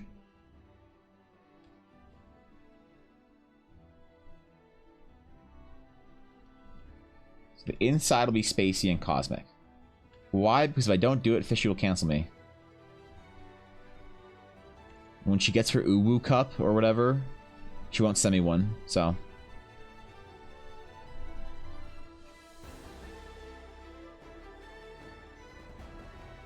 I can't have that.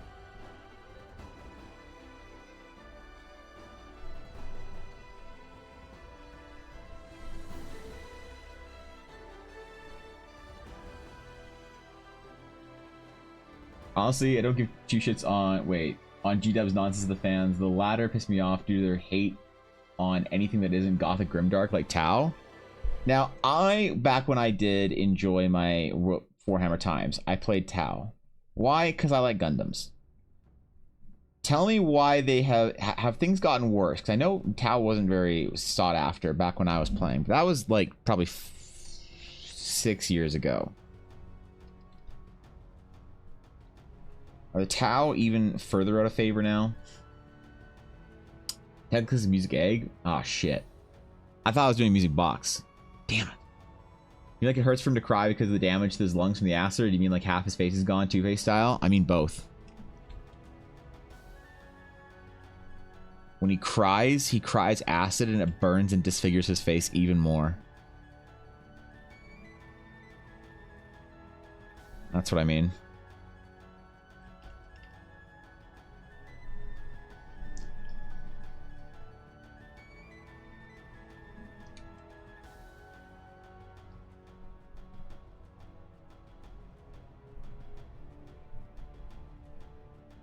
Alright. Cosmic key inside a music box.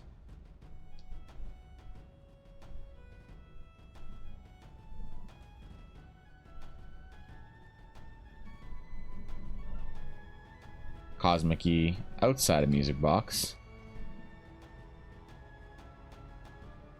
We'll do an outer glow on that. Make it pop out. Do a little soft blue for our stars. Okay. Okay. I'm gonna use that same soft blue.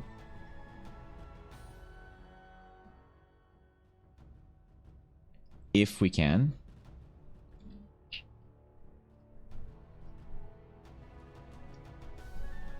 Paint our little planets, stars thingies.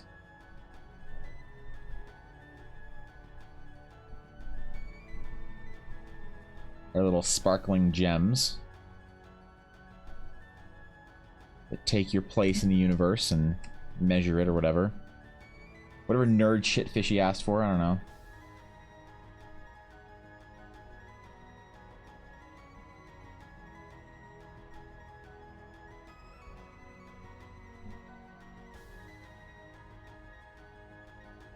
Okay.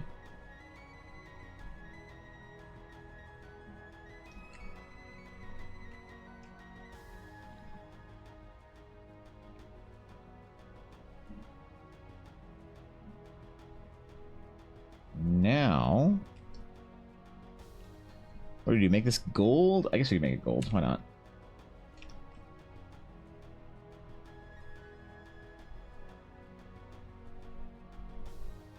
Fine precious metals and fine precious gems and shit.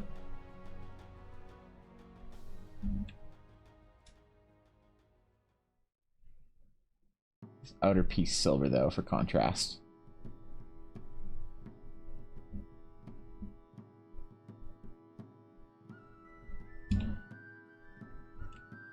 All right, now you shine it up. Get it looking sparkly. I feel like you'd make a video making fun of it. No. Why would... No, I wouldn't do that. Ish. Any sort of crunch-wise, but it's more on the recurring bad jokes. Also, it's more Tao than Max and Kroot. No. I miss the Max. Don't miss the Kroot, though. Not a big Kroot enjoyer.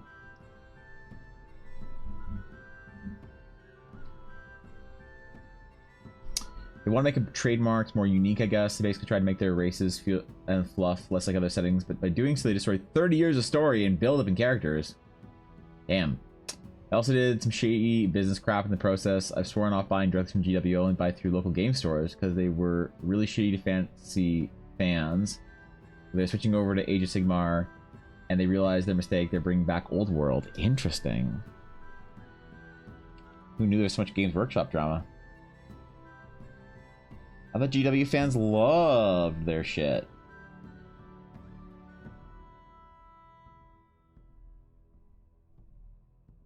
I guess I was ignorant. I did not know.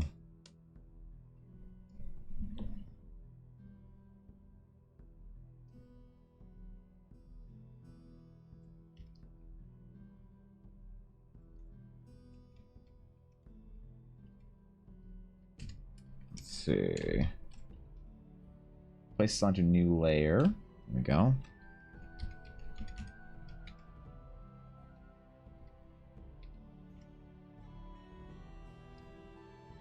There we go.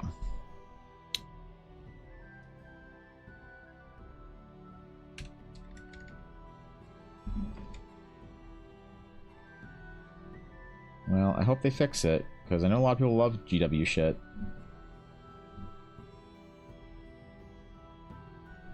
It would suck to be a Games Workshop fan for years, decades even, to have the love of the game disintegrate over a couple years.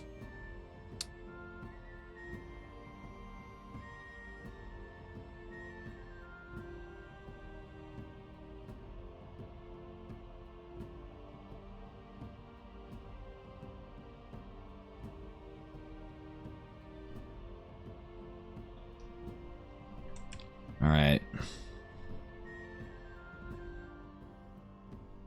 Alright, let's do a little border for it.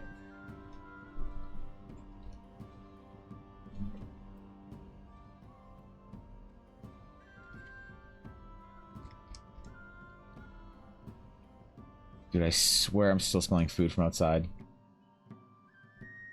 I don't live near anyone though, what the fuck? The bears are getting delivery, man.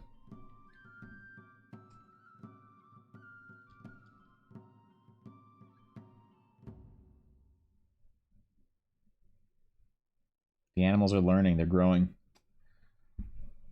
Like that nerd shit, don't lie. Yeah. I don't want to out myself as a nerd though, Fishy. I don't want anyone thinking that I'm like a nerd, you know? They also didn't have to handle the way they did. Change can be great, but they were shitty to fans at the end times. I agree with you though. I'm like, look, I'm just overly optimistic for this shit. I think that bad business practices and greed and all that stuff is actually just a trend. I don't think it'll get worse. I think it'll get better. I believe that there's more and more companies that are sort of showing the power of making high value things for the people that enjoy what they do. And the success of those companies will lend itself to the big ones like GW or whatever game company you're mad at today. And I'm hopeful. I'm optimistic and hopeful. What are we calling this thing, Fishy? What's the name of it? What are we naming it?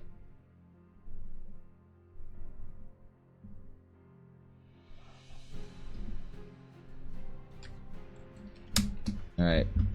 I XQC'd my L. You enjoyed your stay, Ashy? That's good. I'm glad you XQC'd your L. That's... I don't know. What do you mean? What's worse, the G-Dub fans, the historical wargaming fans? Ooh, I don't know. The historical wargaming fans are pretty harmless because they just, you know, they're usually too old to actually make a fuss. They got to be in bed by like 9 a.m. or 9 p.m. So not really that worried about the historical wargaming fans. Names are hard. The eggs of Starbucksing, that's pretty good. Open the egg and it allows you to, you know, return to a previous time when you didn't know what you wanted for your Friday sketch. See more companies in the hobby fall from grace, sort of like Privateer Press and Mantic. Privateer Press did. I liked what was it? War Machine was the name of the game. War Machine, I think, was Privateer Press did. I liked War Machine when it first came out. I think I got their first Kickstarter kit. Not like I didn't buy it, but our store bought some of the Kickstarter kits, so I think I got one of those for Signar. Was it Privateer Press?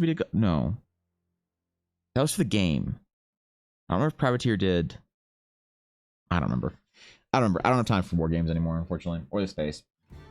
What do you want to call it, Fishy? We're gonna go with the Star Drip Comp, the Cradle of Return. Unless it's too cringe. No, it's not too cringe. Fishy, you being too cringe. Never.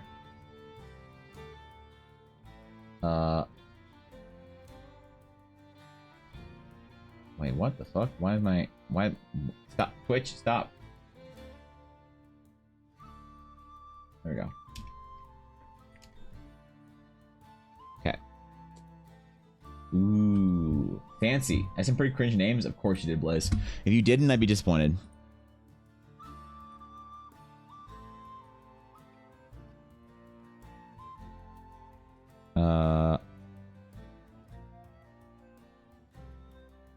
God, Raster has so many fucking layers. Holy shit. All right, we're good. We're good. We're chilling. There we go. Okay, Fishy. There it is. Done. Trinket number 1 for the day. We have a weapon, an armor, and a trinket. That's all I wanted. I wanted to hit the whole spectrum of a trinket, a weapon, and a whatever. 4154 galactic goldfish.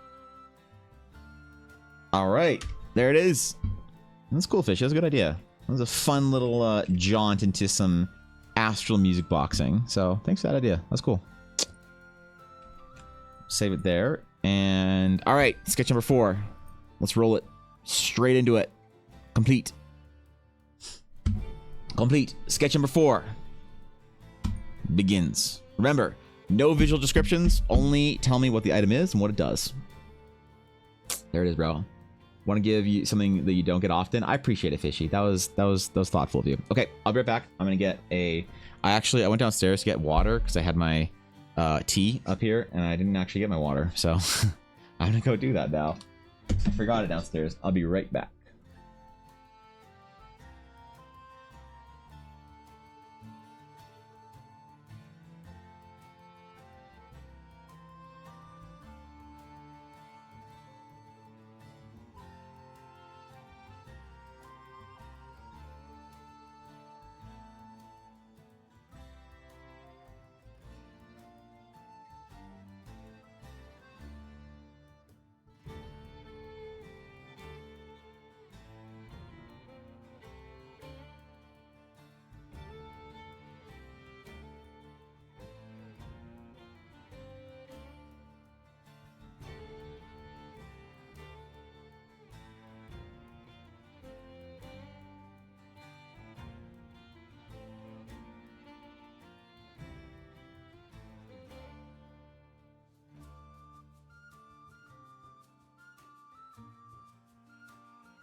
All right. We back. We returned. We returned. It's time. It's time. 0 minutes and 0 seconds on the timer.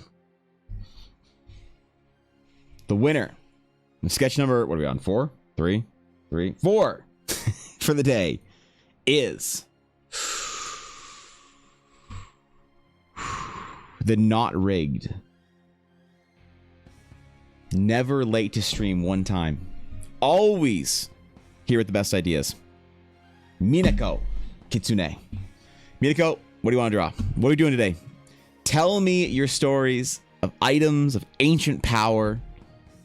A blade of a forgotten magus. A dragoon spear. I don't know. What do you got? Congratulations, Minako. So that allows you to TPK your party instantly so you can play more Baldur's Gate. Oh shit. Dude, I should give that to myself in game. Do you think my players be mad if I just said you're all dead because I don't play Baldur's Gate? The Magus. Yep. This is from one of my players that we are as we are restarting. All right, what are we doing? Tell me what it does and only what it does. And I'll draw it for you. I'm excited. I'm excited. We have one of each items so far. An armors, a weapons, and a trinkets. It's time for pull Skyrim opening. Just start DMing the opening to Baldur's Gate and see when they notice. No matter where they are, they just get abducted. You are abducted by a nautiloid. A giant tentacle ship. You open your eyes to see an illithid creeping towards you with a parasite in their hand. I could do it too. I wonder how long it would take them to notice. Ella would notice immediately. All my players have been playing Baldur's Gate except for Dashto. Out of the 8 people I play D&D with right now, he's the only person who isn't playing Baldur's Gate. So, if you're supposed to be very happy when you tell them they're dead, yeah, you guys are not only just dead, you're also free. You're free from the game. You guys don't have to play D&D anymore with me. You are able to play with Baldur's Gate now all you want. A handheld hookah pipe that is used to hold dreams that a Dehampier who runs a circus of the infernal. What the fuck is a hookah pipe? Hookah pipe. What does that even look like? A hookah pipe. Just the pipe? You're drawing a cool ass pipe? Alright. I'm down. I'll draw a cool pipe. Fuck yeah. I don't think anyone's asked me for a pipe before. That's cool. What is it? Just a stick? Yeah, okay, it's a stick pipe. Sick. Alright. Let's do it. Let's do it. Spin it better. I've decided I know how much you love these characters in this campaign, so I'm letting you expand the world and the setting.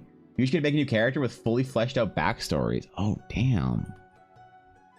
The whole backstory too? Alright. Alright. So hookah pipe is just a little pipe on the end of the stick, right?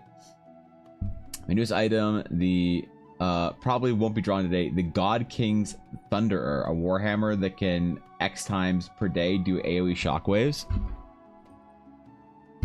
I mean, I'd give it to Ella and watch her just destroy things. Yeah. Yo, this hookah pipe looks like a snake.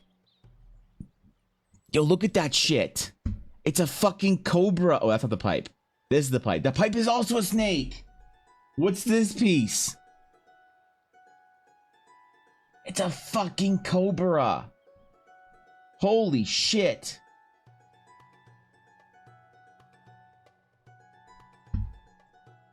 All right. Okay. Hookah pipe is a bit different. What is it? You posted in Discord? All right. What the fuck is a hookah pipe? All right. What do we got? Where are we? Stream topics? Where is it? Where is it? Where is it? All I see in stream topics is Viddy trying to pretend that Mill is doable and Blaze being a Magic the Gathering player. Look it up. I don't need you to post. Wait. A hookah pipe is a bit different. What? Okay, hookah pipe. When I search hookah pipe, I get this thing. I get a whole ass hookah, a shisha or whatever. So I'm guessing you just want like the pipe portion, the end bit. All right, we'll draw it. A cool infernal hookah pipe thingy. Got it. I'm on it, boss.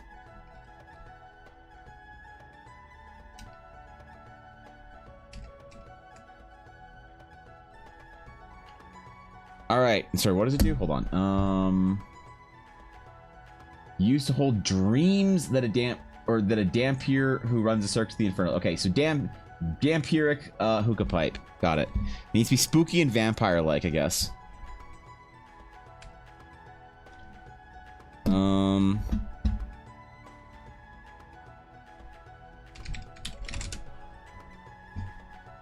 All right. Let's see what we can get here. Let's start with... Oops.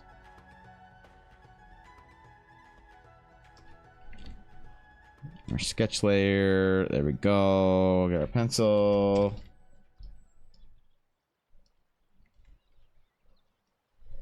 Okay, we're ready. We're ready. It's time. I think that's what I want, but a handheld version with the water part. That's where the dreams are stored. Oh, okay. All right. So it's got a little dream reservoir on it. I see. I see. I dig.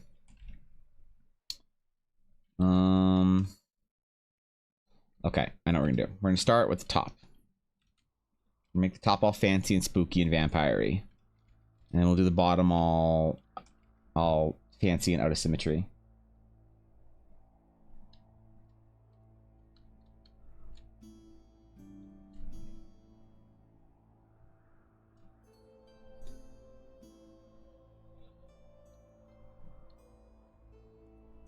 So it needs to be spooky though, because Dampiers.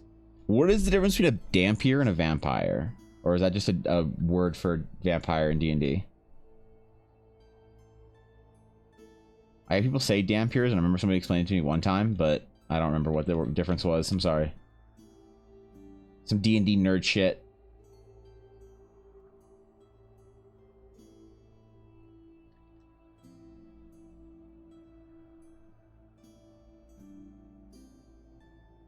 So I'm assuming they're all spooky and shit.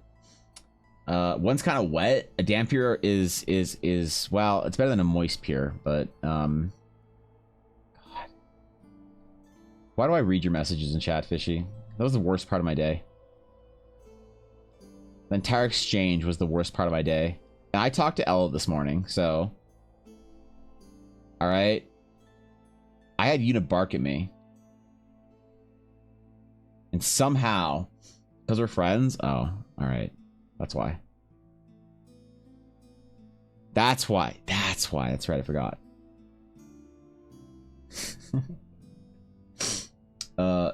Yo, Thylanos. Good to see you.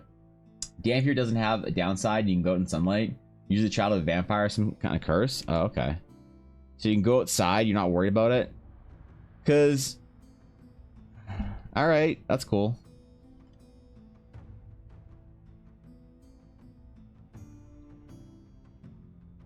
I dig it.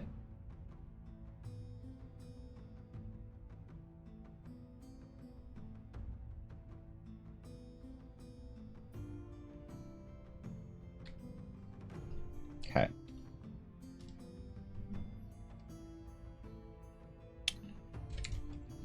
So before we have, okay, so like I don't know, let's do, make it look, so vampire stuff's gonna be very elegant. I assume Dampier stuff is gonna be elegant too. I'm just making an assumption here. I'm being presumptuous.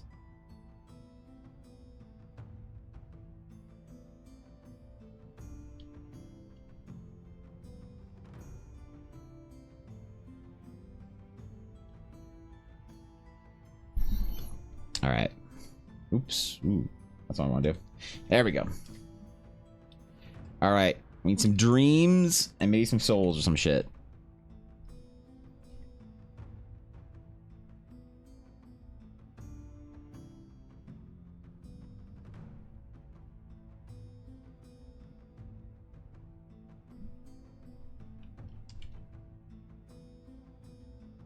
Do a little glass bottle of souls. I mean, dreams. I mean, same thing. You look very elegant. Elegant like the old guy from Spy X Family would want him to look like. You know exactly what I'm talking about. If it's not that elegant, then I failed. My puns are fantastic. Thank you. Did you just try and make 2 goldfish puns? How long have you been saving that, Fishy? How long have you been desperately waiting for that one? You've been sitting in your house, vibrating with pure energy, waiting to say fantastic thank you.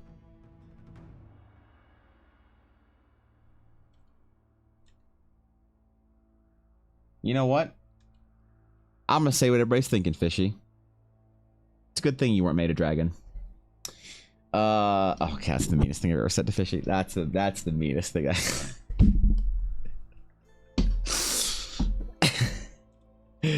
Anyway. That's too much power for Fishy to hold.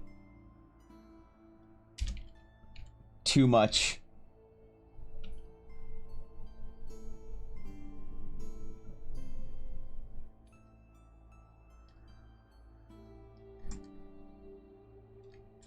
Oh, I make this bigger.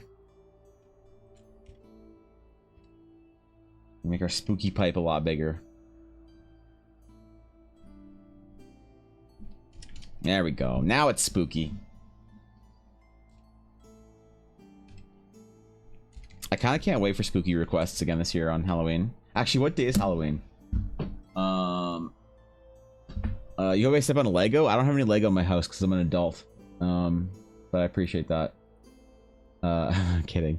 The 31st is a Tuesday. Oh, okay. That's not bad. Not close enough to Friday, though, unfortunately.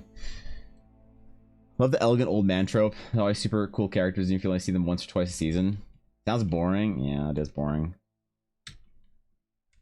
Elle and I made a pact to stop buying each other Lego for Christmas last year. We made a pact for our own sanity. No more Lego. There's always a tradition, you see, for her and I to buy each other Star Wars Lego for Christmas. There's always a Star Wars Lego kit for each other under the tree every year. This year, nuh-uh.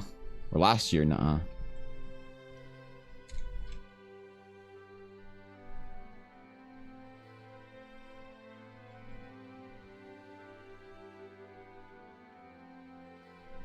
We had nowhere to put any more in our house.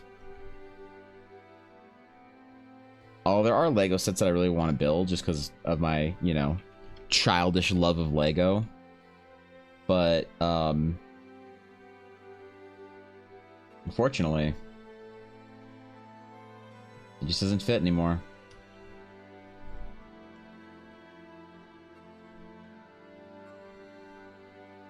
Alright, spooky. Spooky. Resist the urge to do everything in bat motifs. Maybe a little bit of a bat motif. We'll do a little bat motif. That's it.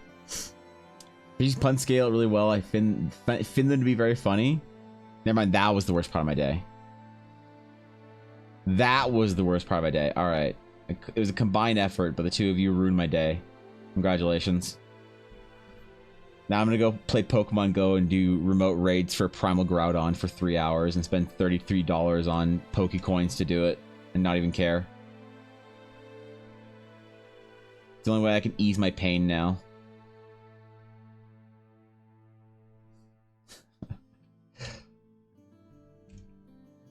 There are a few things in life that'll make me happy anymore, but a Primal Groudon will.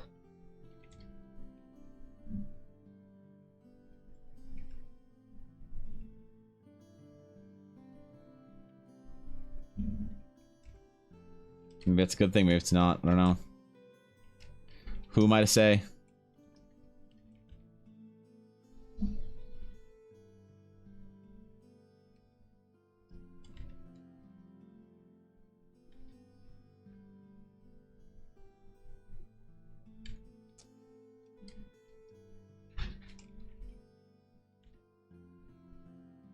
All right.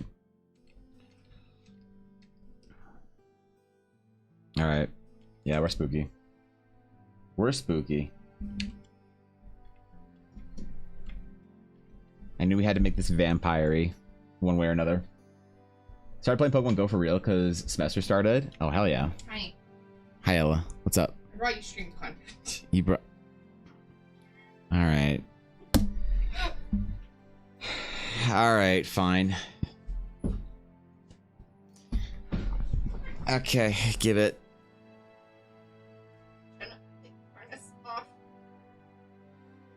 Chat, this is for you. Ella's doing this for you. Go see Give. her. He has a Give. sister. If you hold Yuna, that, she'll come. come here. Alright. Not Alright. all of it. Alright. Yuna has her Halloween dress. And collar. And Halloween collar. Okay. It glows in the dark really bright. And a pup cup.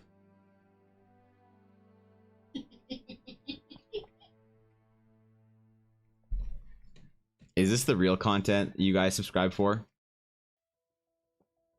Take it away. Let's see your face. Unit, stop. Unit, stop. It's okay. It'll come back. It.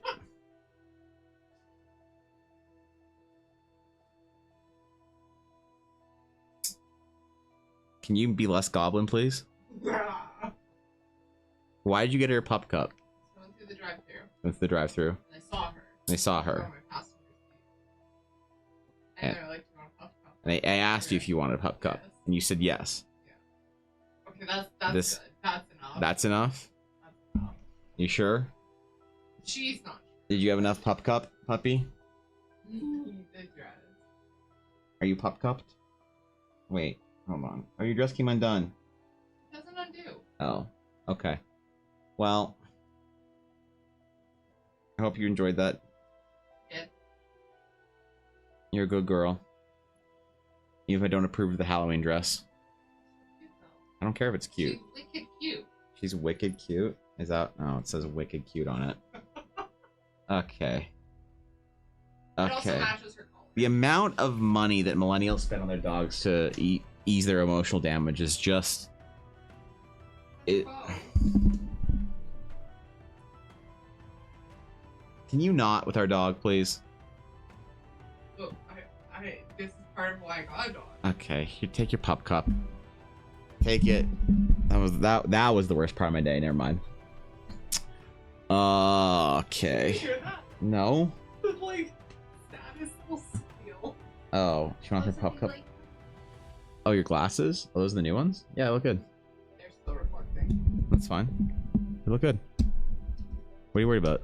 The blue? Your pet's right Oh, the prism's wrong. here. Yuna, no more pup cup. Okay, you can take the pup cup away. Thank you. Bye. Bye. All right. Yuna, if you make a single squeak, you're done. Where is she? All right. Man. Get a dog, they said. It'd be fun, they said. Ella won't buy holiday outfits for her, she said. Last Christmas was brutal. Yuna had a Christmas sweater and a Christmas dress and a Christmas collar and a Christmas bow. I thought we could avoid Halloween being a thing too, but apparently not. Apparently we're just stuck. Alright, handheld hookah pipe. Alright, there we go. Cool. Color.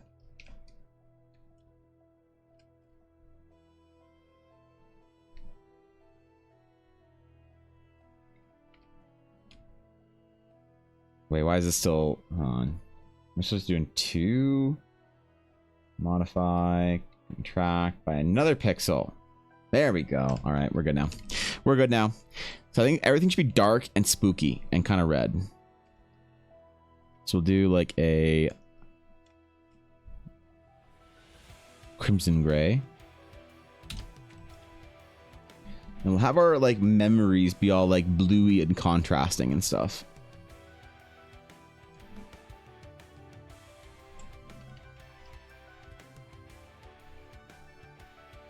Maybe have like a steel pipe or whatever. Need some gold in here. Oh yeah. Oh yeah. We're gonna make this dramatic. Just you wait and see. She's a little lady. That's a kind way of referring to the goblin. Lady has not crossed her mind. She's not very ladylike.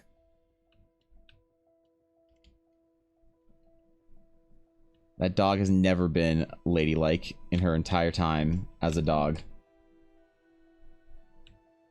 Goblinoid / demon. My goal is to figure out Yuna's true demon name so that I can demolish her power and banish her back to the 9 hells.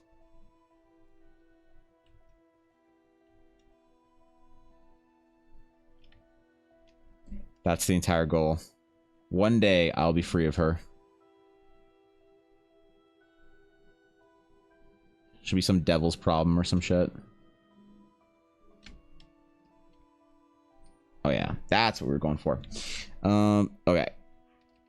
I hear her borking downstairs. I think it's too quiet for stream to pick it up.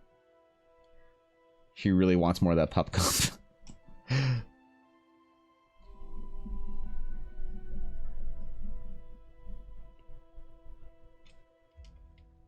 Okay. I should do some I should figure out the vampire lore that I can put into Eldara. I feel like people expect it, you know? There's like a general desire and expectation to have vampire shit in your D&D game. And why not? Vampire is one of those things that I don't know if they're like good for fantasy in general or if they're like expected. I never want to do stuff for my world just because it's like expected. I always much rather want to do something because it adds to the story or something interesting. But I think in some cases more is better with Eldara.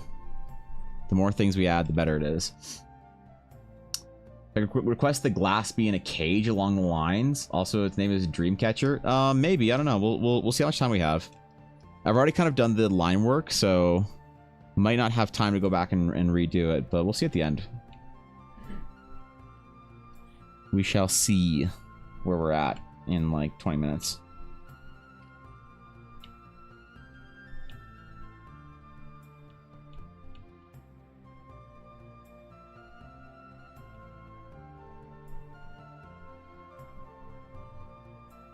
All right. Gotta have our core reflections in there.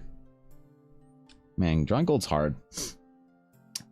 Last time we saw a vampire in D&D, we got TPK'd, but it was really funny, so I won't complain. Do you think they're necessary, though, for good fantasy stories? Like, good fantasy world? It's one of those things that, like, belong in fantasy for a reason? Or is there some other way to do vampires? Like, how... What it... Like, you know, when I ask myself the questions of, like, should this be in fantasy or not? I ask myself, what is the reason people like this, and how else can you accomplish that? And there's something about this, like, blood-craving monster and the elegance of vampires that I feel are unique in combination and actually do require vampires as sort of the traditional storytelling has told them to be. You know? There's not much you can change with a vampire. You can change the aesthetics of it a little bit.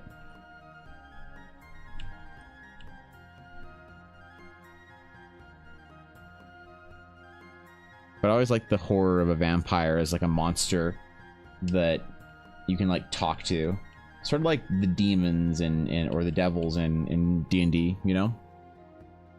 More duck people, be more duck people. What is a duck person's role in a fantasy world? Because I'm down. Would you like to do a sketch? Yeah, dude. I'm not sure how much time we'll have, Minako, but we'll see when we get there.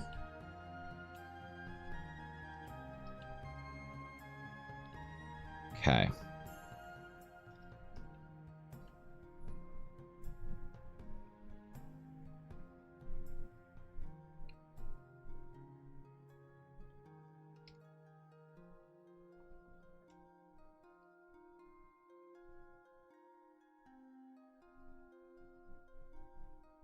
Has to be shiny and pretty. Use dragons the same way you use vampires. Change my mind. Let's see. You can use dragons. They're all quacks, yeah. Got it. This sort of elegant villain. There's some part of. So I agree that you can use them in this sort of elegant villain kind of way, but there's something unique about the idea of a monster after your blood, right? Like something being blood sucking that I think is very unique. And I don't know where that where the origin stories of like blood sucking animals or blood sucking monsters came from. But I feel like they have an important sort of part in story, like folklore and myth and stuff like that. There's something about it that inherently gives you the creeps. I think that's why people like it in fantasy. Why vampires remain as like a strong trope in so many games and so many stories.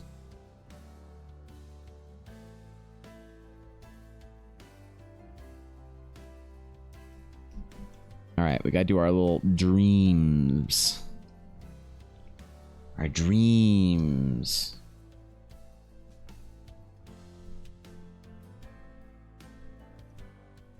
Oops. Sort of sloshing and shifting around.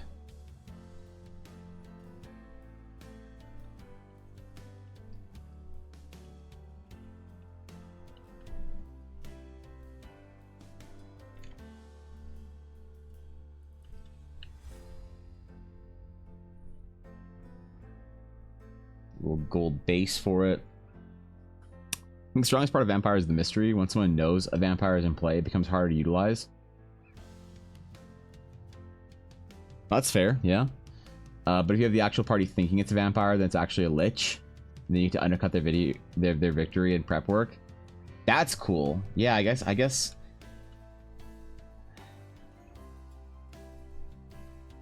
I guess that makes like monster hunting more interesting when you have sort of a larger cast of monsters that you can kind of use. That make it more fulfilling, I guess, for the players to try and unravel the mystery of what exactly they're dealing with. Because I don't think that monster hunting is as popular anymore in D&D as it used to be. It's like a very Witcher type feeling thing. Like something is afflicting the village. What is it?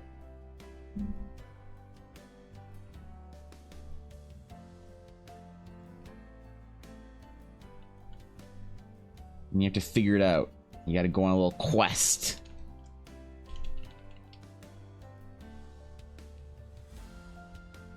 You got to go talk to an old man with mushrooms growing out of his house. He tells you some sagely wisdom about how the creature that might appear as a scandalously hot, shirtless man is actually a vampire. Ah, shit, Asterion. Damn it. Not again. How does Asterion keep making his way into my D&D explanations? So tired of it.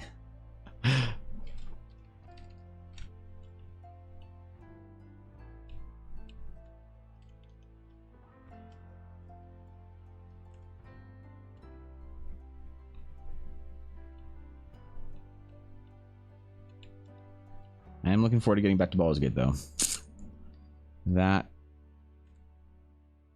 is something I'm committing to doing this weekend. Is get myself back in game. Or I work the entire weekend and fuck Baldur's Gate. That could work too. Then Elle would be mad at me because I don't play any video games. But then I get more work done. Because bro, I got commissions opening soon, man. I gotta get caught up. I gotta get all my work done.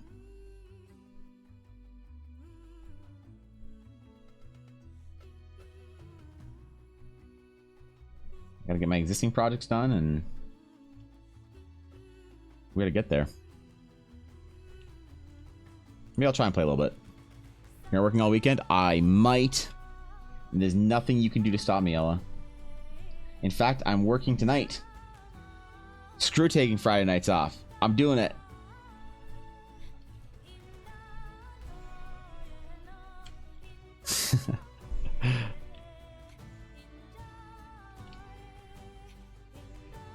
I really want to see what I really want to get to actually, like, I'm pretty sure, I don't know for sure, but I know you get to a big city at some point in time, Baldur's Gate. I'm assuming it's Baldur's Gate itself. But I really want to get there this weekend if I can. It is, after all, in the name. To be fair, I don't think every Baldur's Gate game went to Baldur's Gate.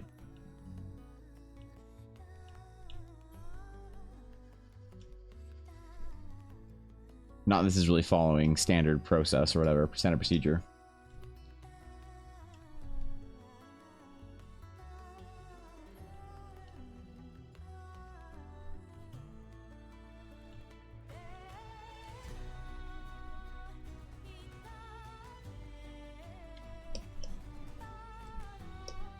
Okay, let's do the white one instead, I think.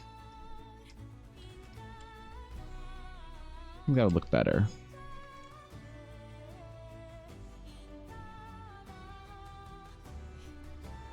Yes.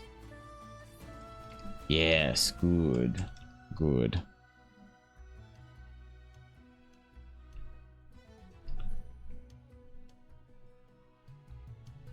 Memories drifting away, being inhaled by some elegant dampier. Now for our etching.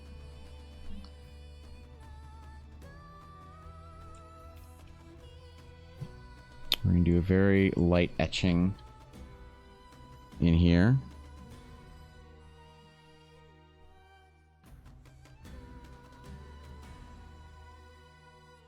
The actual enchantment working its foul magics.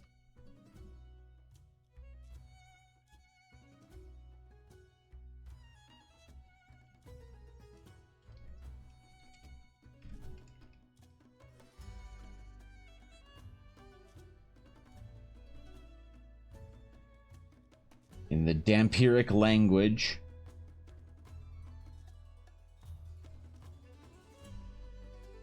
Which I speak fluently, is one of the many D&D languages I fluently speak. I also speak Beholder.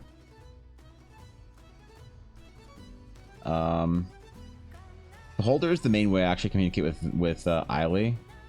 Because it's all just a series of tentacles and, you know. That works for her, I guess. Person feeds on dreams instead of blood. That's pretty cool. I like that. Baldur's Gate 2 went to another nation to the south. I don't remember much about the story of Baldur's Gate games whatsoever, to be honest. Last one I played was Dark Alliances 1, I think, or Dark Alliances 2, I forget.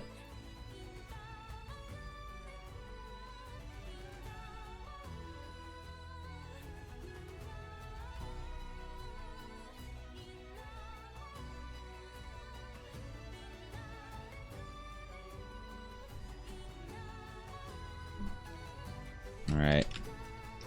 Enchantment. Let's do our sketch color. Let's color our sketch here for this one. I kind of want to.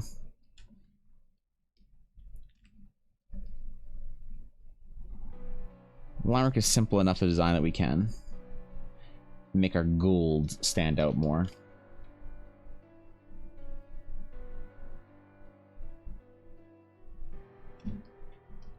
Okay.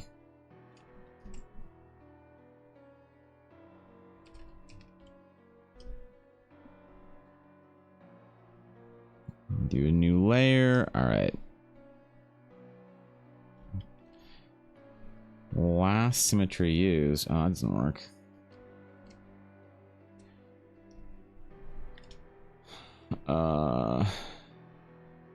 There we go. There we go. Oh, no. Close enough. Close enough. A little spooky bat border.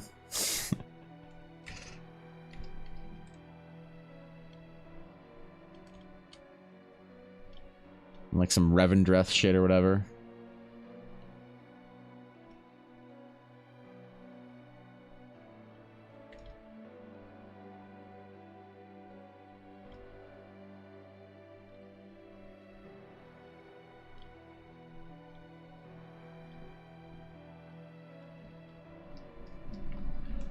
And then I gotta figure out what the name was again. I think Minako posted it.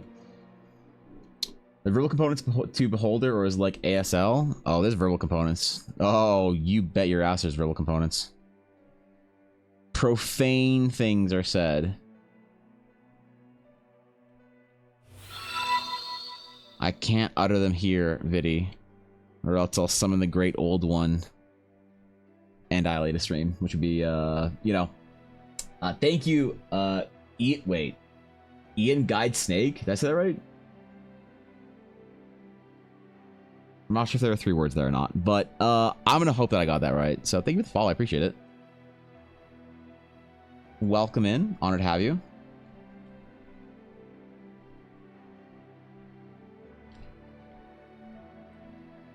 All right, spooky vampire shit.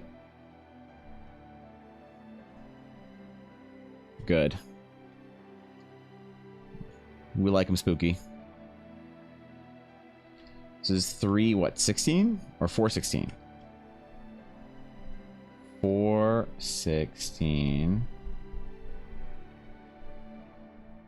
Oh, we're going over the border. That's fine. That's fine. All right, let's see. Let me scroll up. Dreamcatcher. All right, there it is. The Dreamcatcher.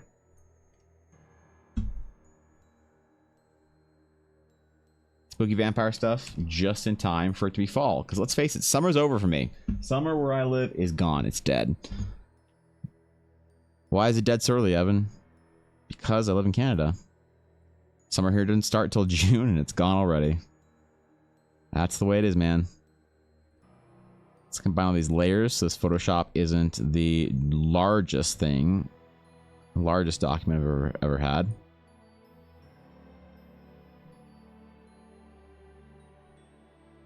Merge that down. Rasterize that and merge it in. There we go. Cool. All right. It's 35 Celsius, breaking temperature records. Damn, I'm jealous. I wish it was 30 plus here. I wish we had summer. Our summer was either rain or fire. That was it. It rained so much. Now we have a really green summer for that because of that, where I live. Because we had so much rain through the year. But then the fires were smoke. And that sucked. So now it's over. Now it's cold ass fall weather out right now. It's still green. It's not dying and decaying. Soon though. All right, 416 for Minako Kitsune. There we go. Boom. Dreamcatcher. All right. Ugh. Never seen somebody write a 6 like that from the bottom to the top. I write from the bottom up. It's an abomination, CJ. This is how I write bullshit from the bottom he up. There it is. There it is. Wrong room. Well, that was an announcements. Thank you. delete. Sketchbook. There we go. 416 for Minako. There we go. That's the right one. It's fine. We'll figure it out eventually. I'm a verbal component. The entirety of it. There we go. Okay. There it is, man. First request stream in a while. Damn, bro. I don't know if we'll do it every Friday. Maybe we'll do it for a couple Fridays in a row. I'm fascinated. If you're actually curious as to why, it's because of my art brain. So I was told when I was younger that the reason I couldn't write properly is because I got in trouble for that a lot in school, is because my mind, and the reason why I'm messy too when I'm writing, is that my brain doesn't see writing the way other people, like normal brains, see writing. For me, writing as a skill like doesn't exist, or has never been practiced for me properly. The way I write is that I'm drawing the glyphs. It happens with a lot of artists that have really bad handwriting. You can usually trace it back to the way they learned writing. They learned writing when you're young enough. You just assume that you're using a pencil, so it's the same skill set.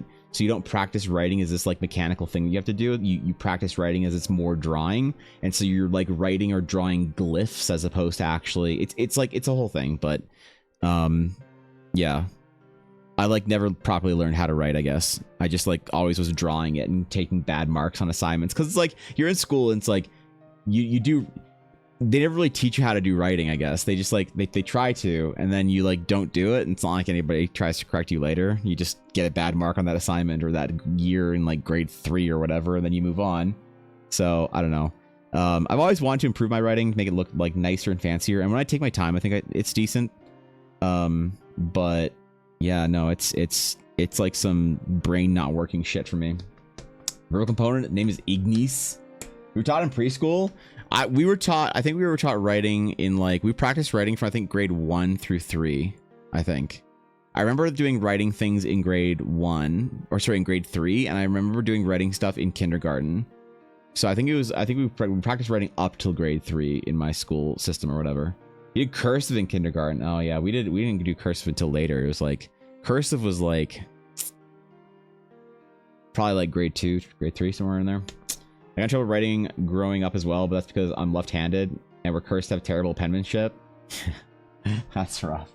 That's rough. Yeah, left-handed writing it's hard because especially if you're smudging shit and whatever. Yeah, that's rough. I can imagine that would have been a pain in the ass.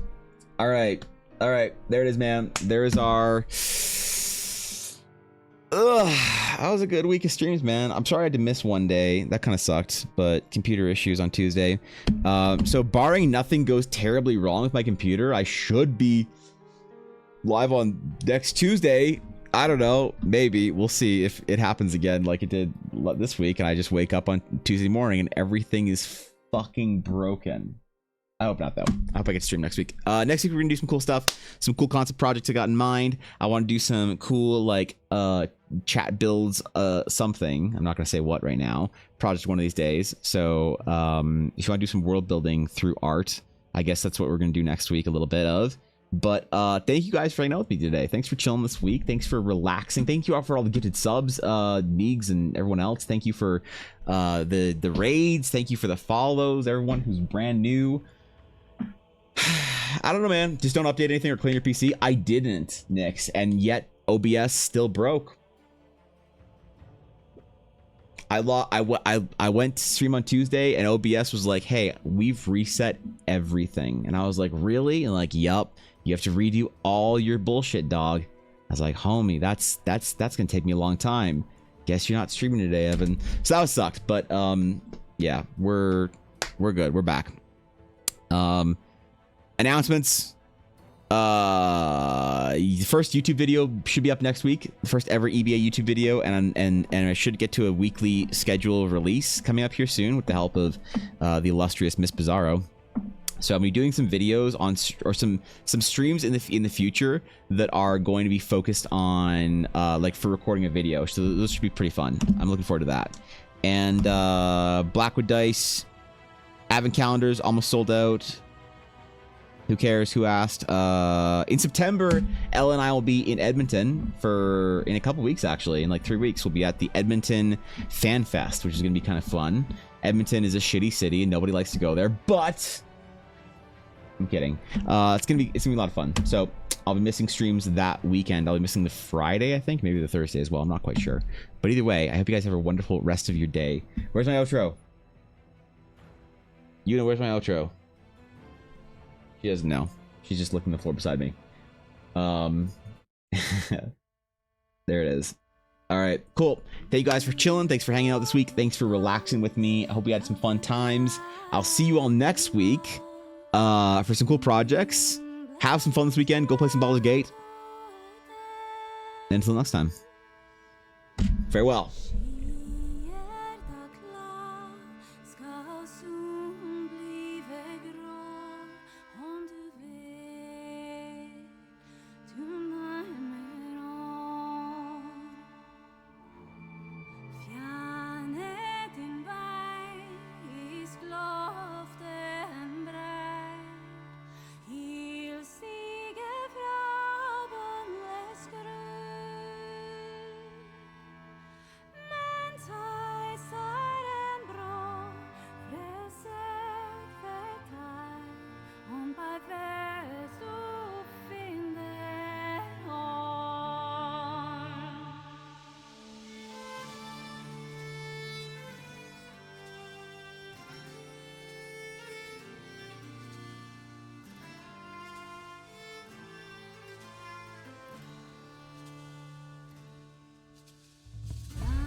So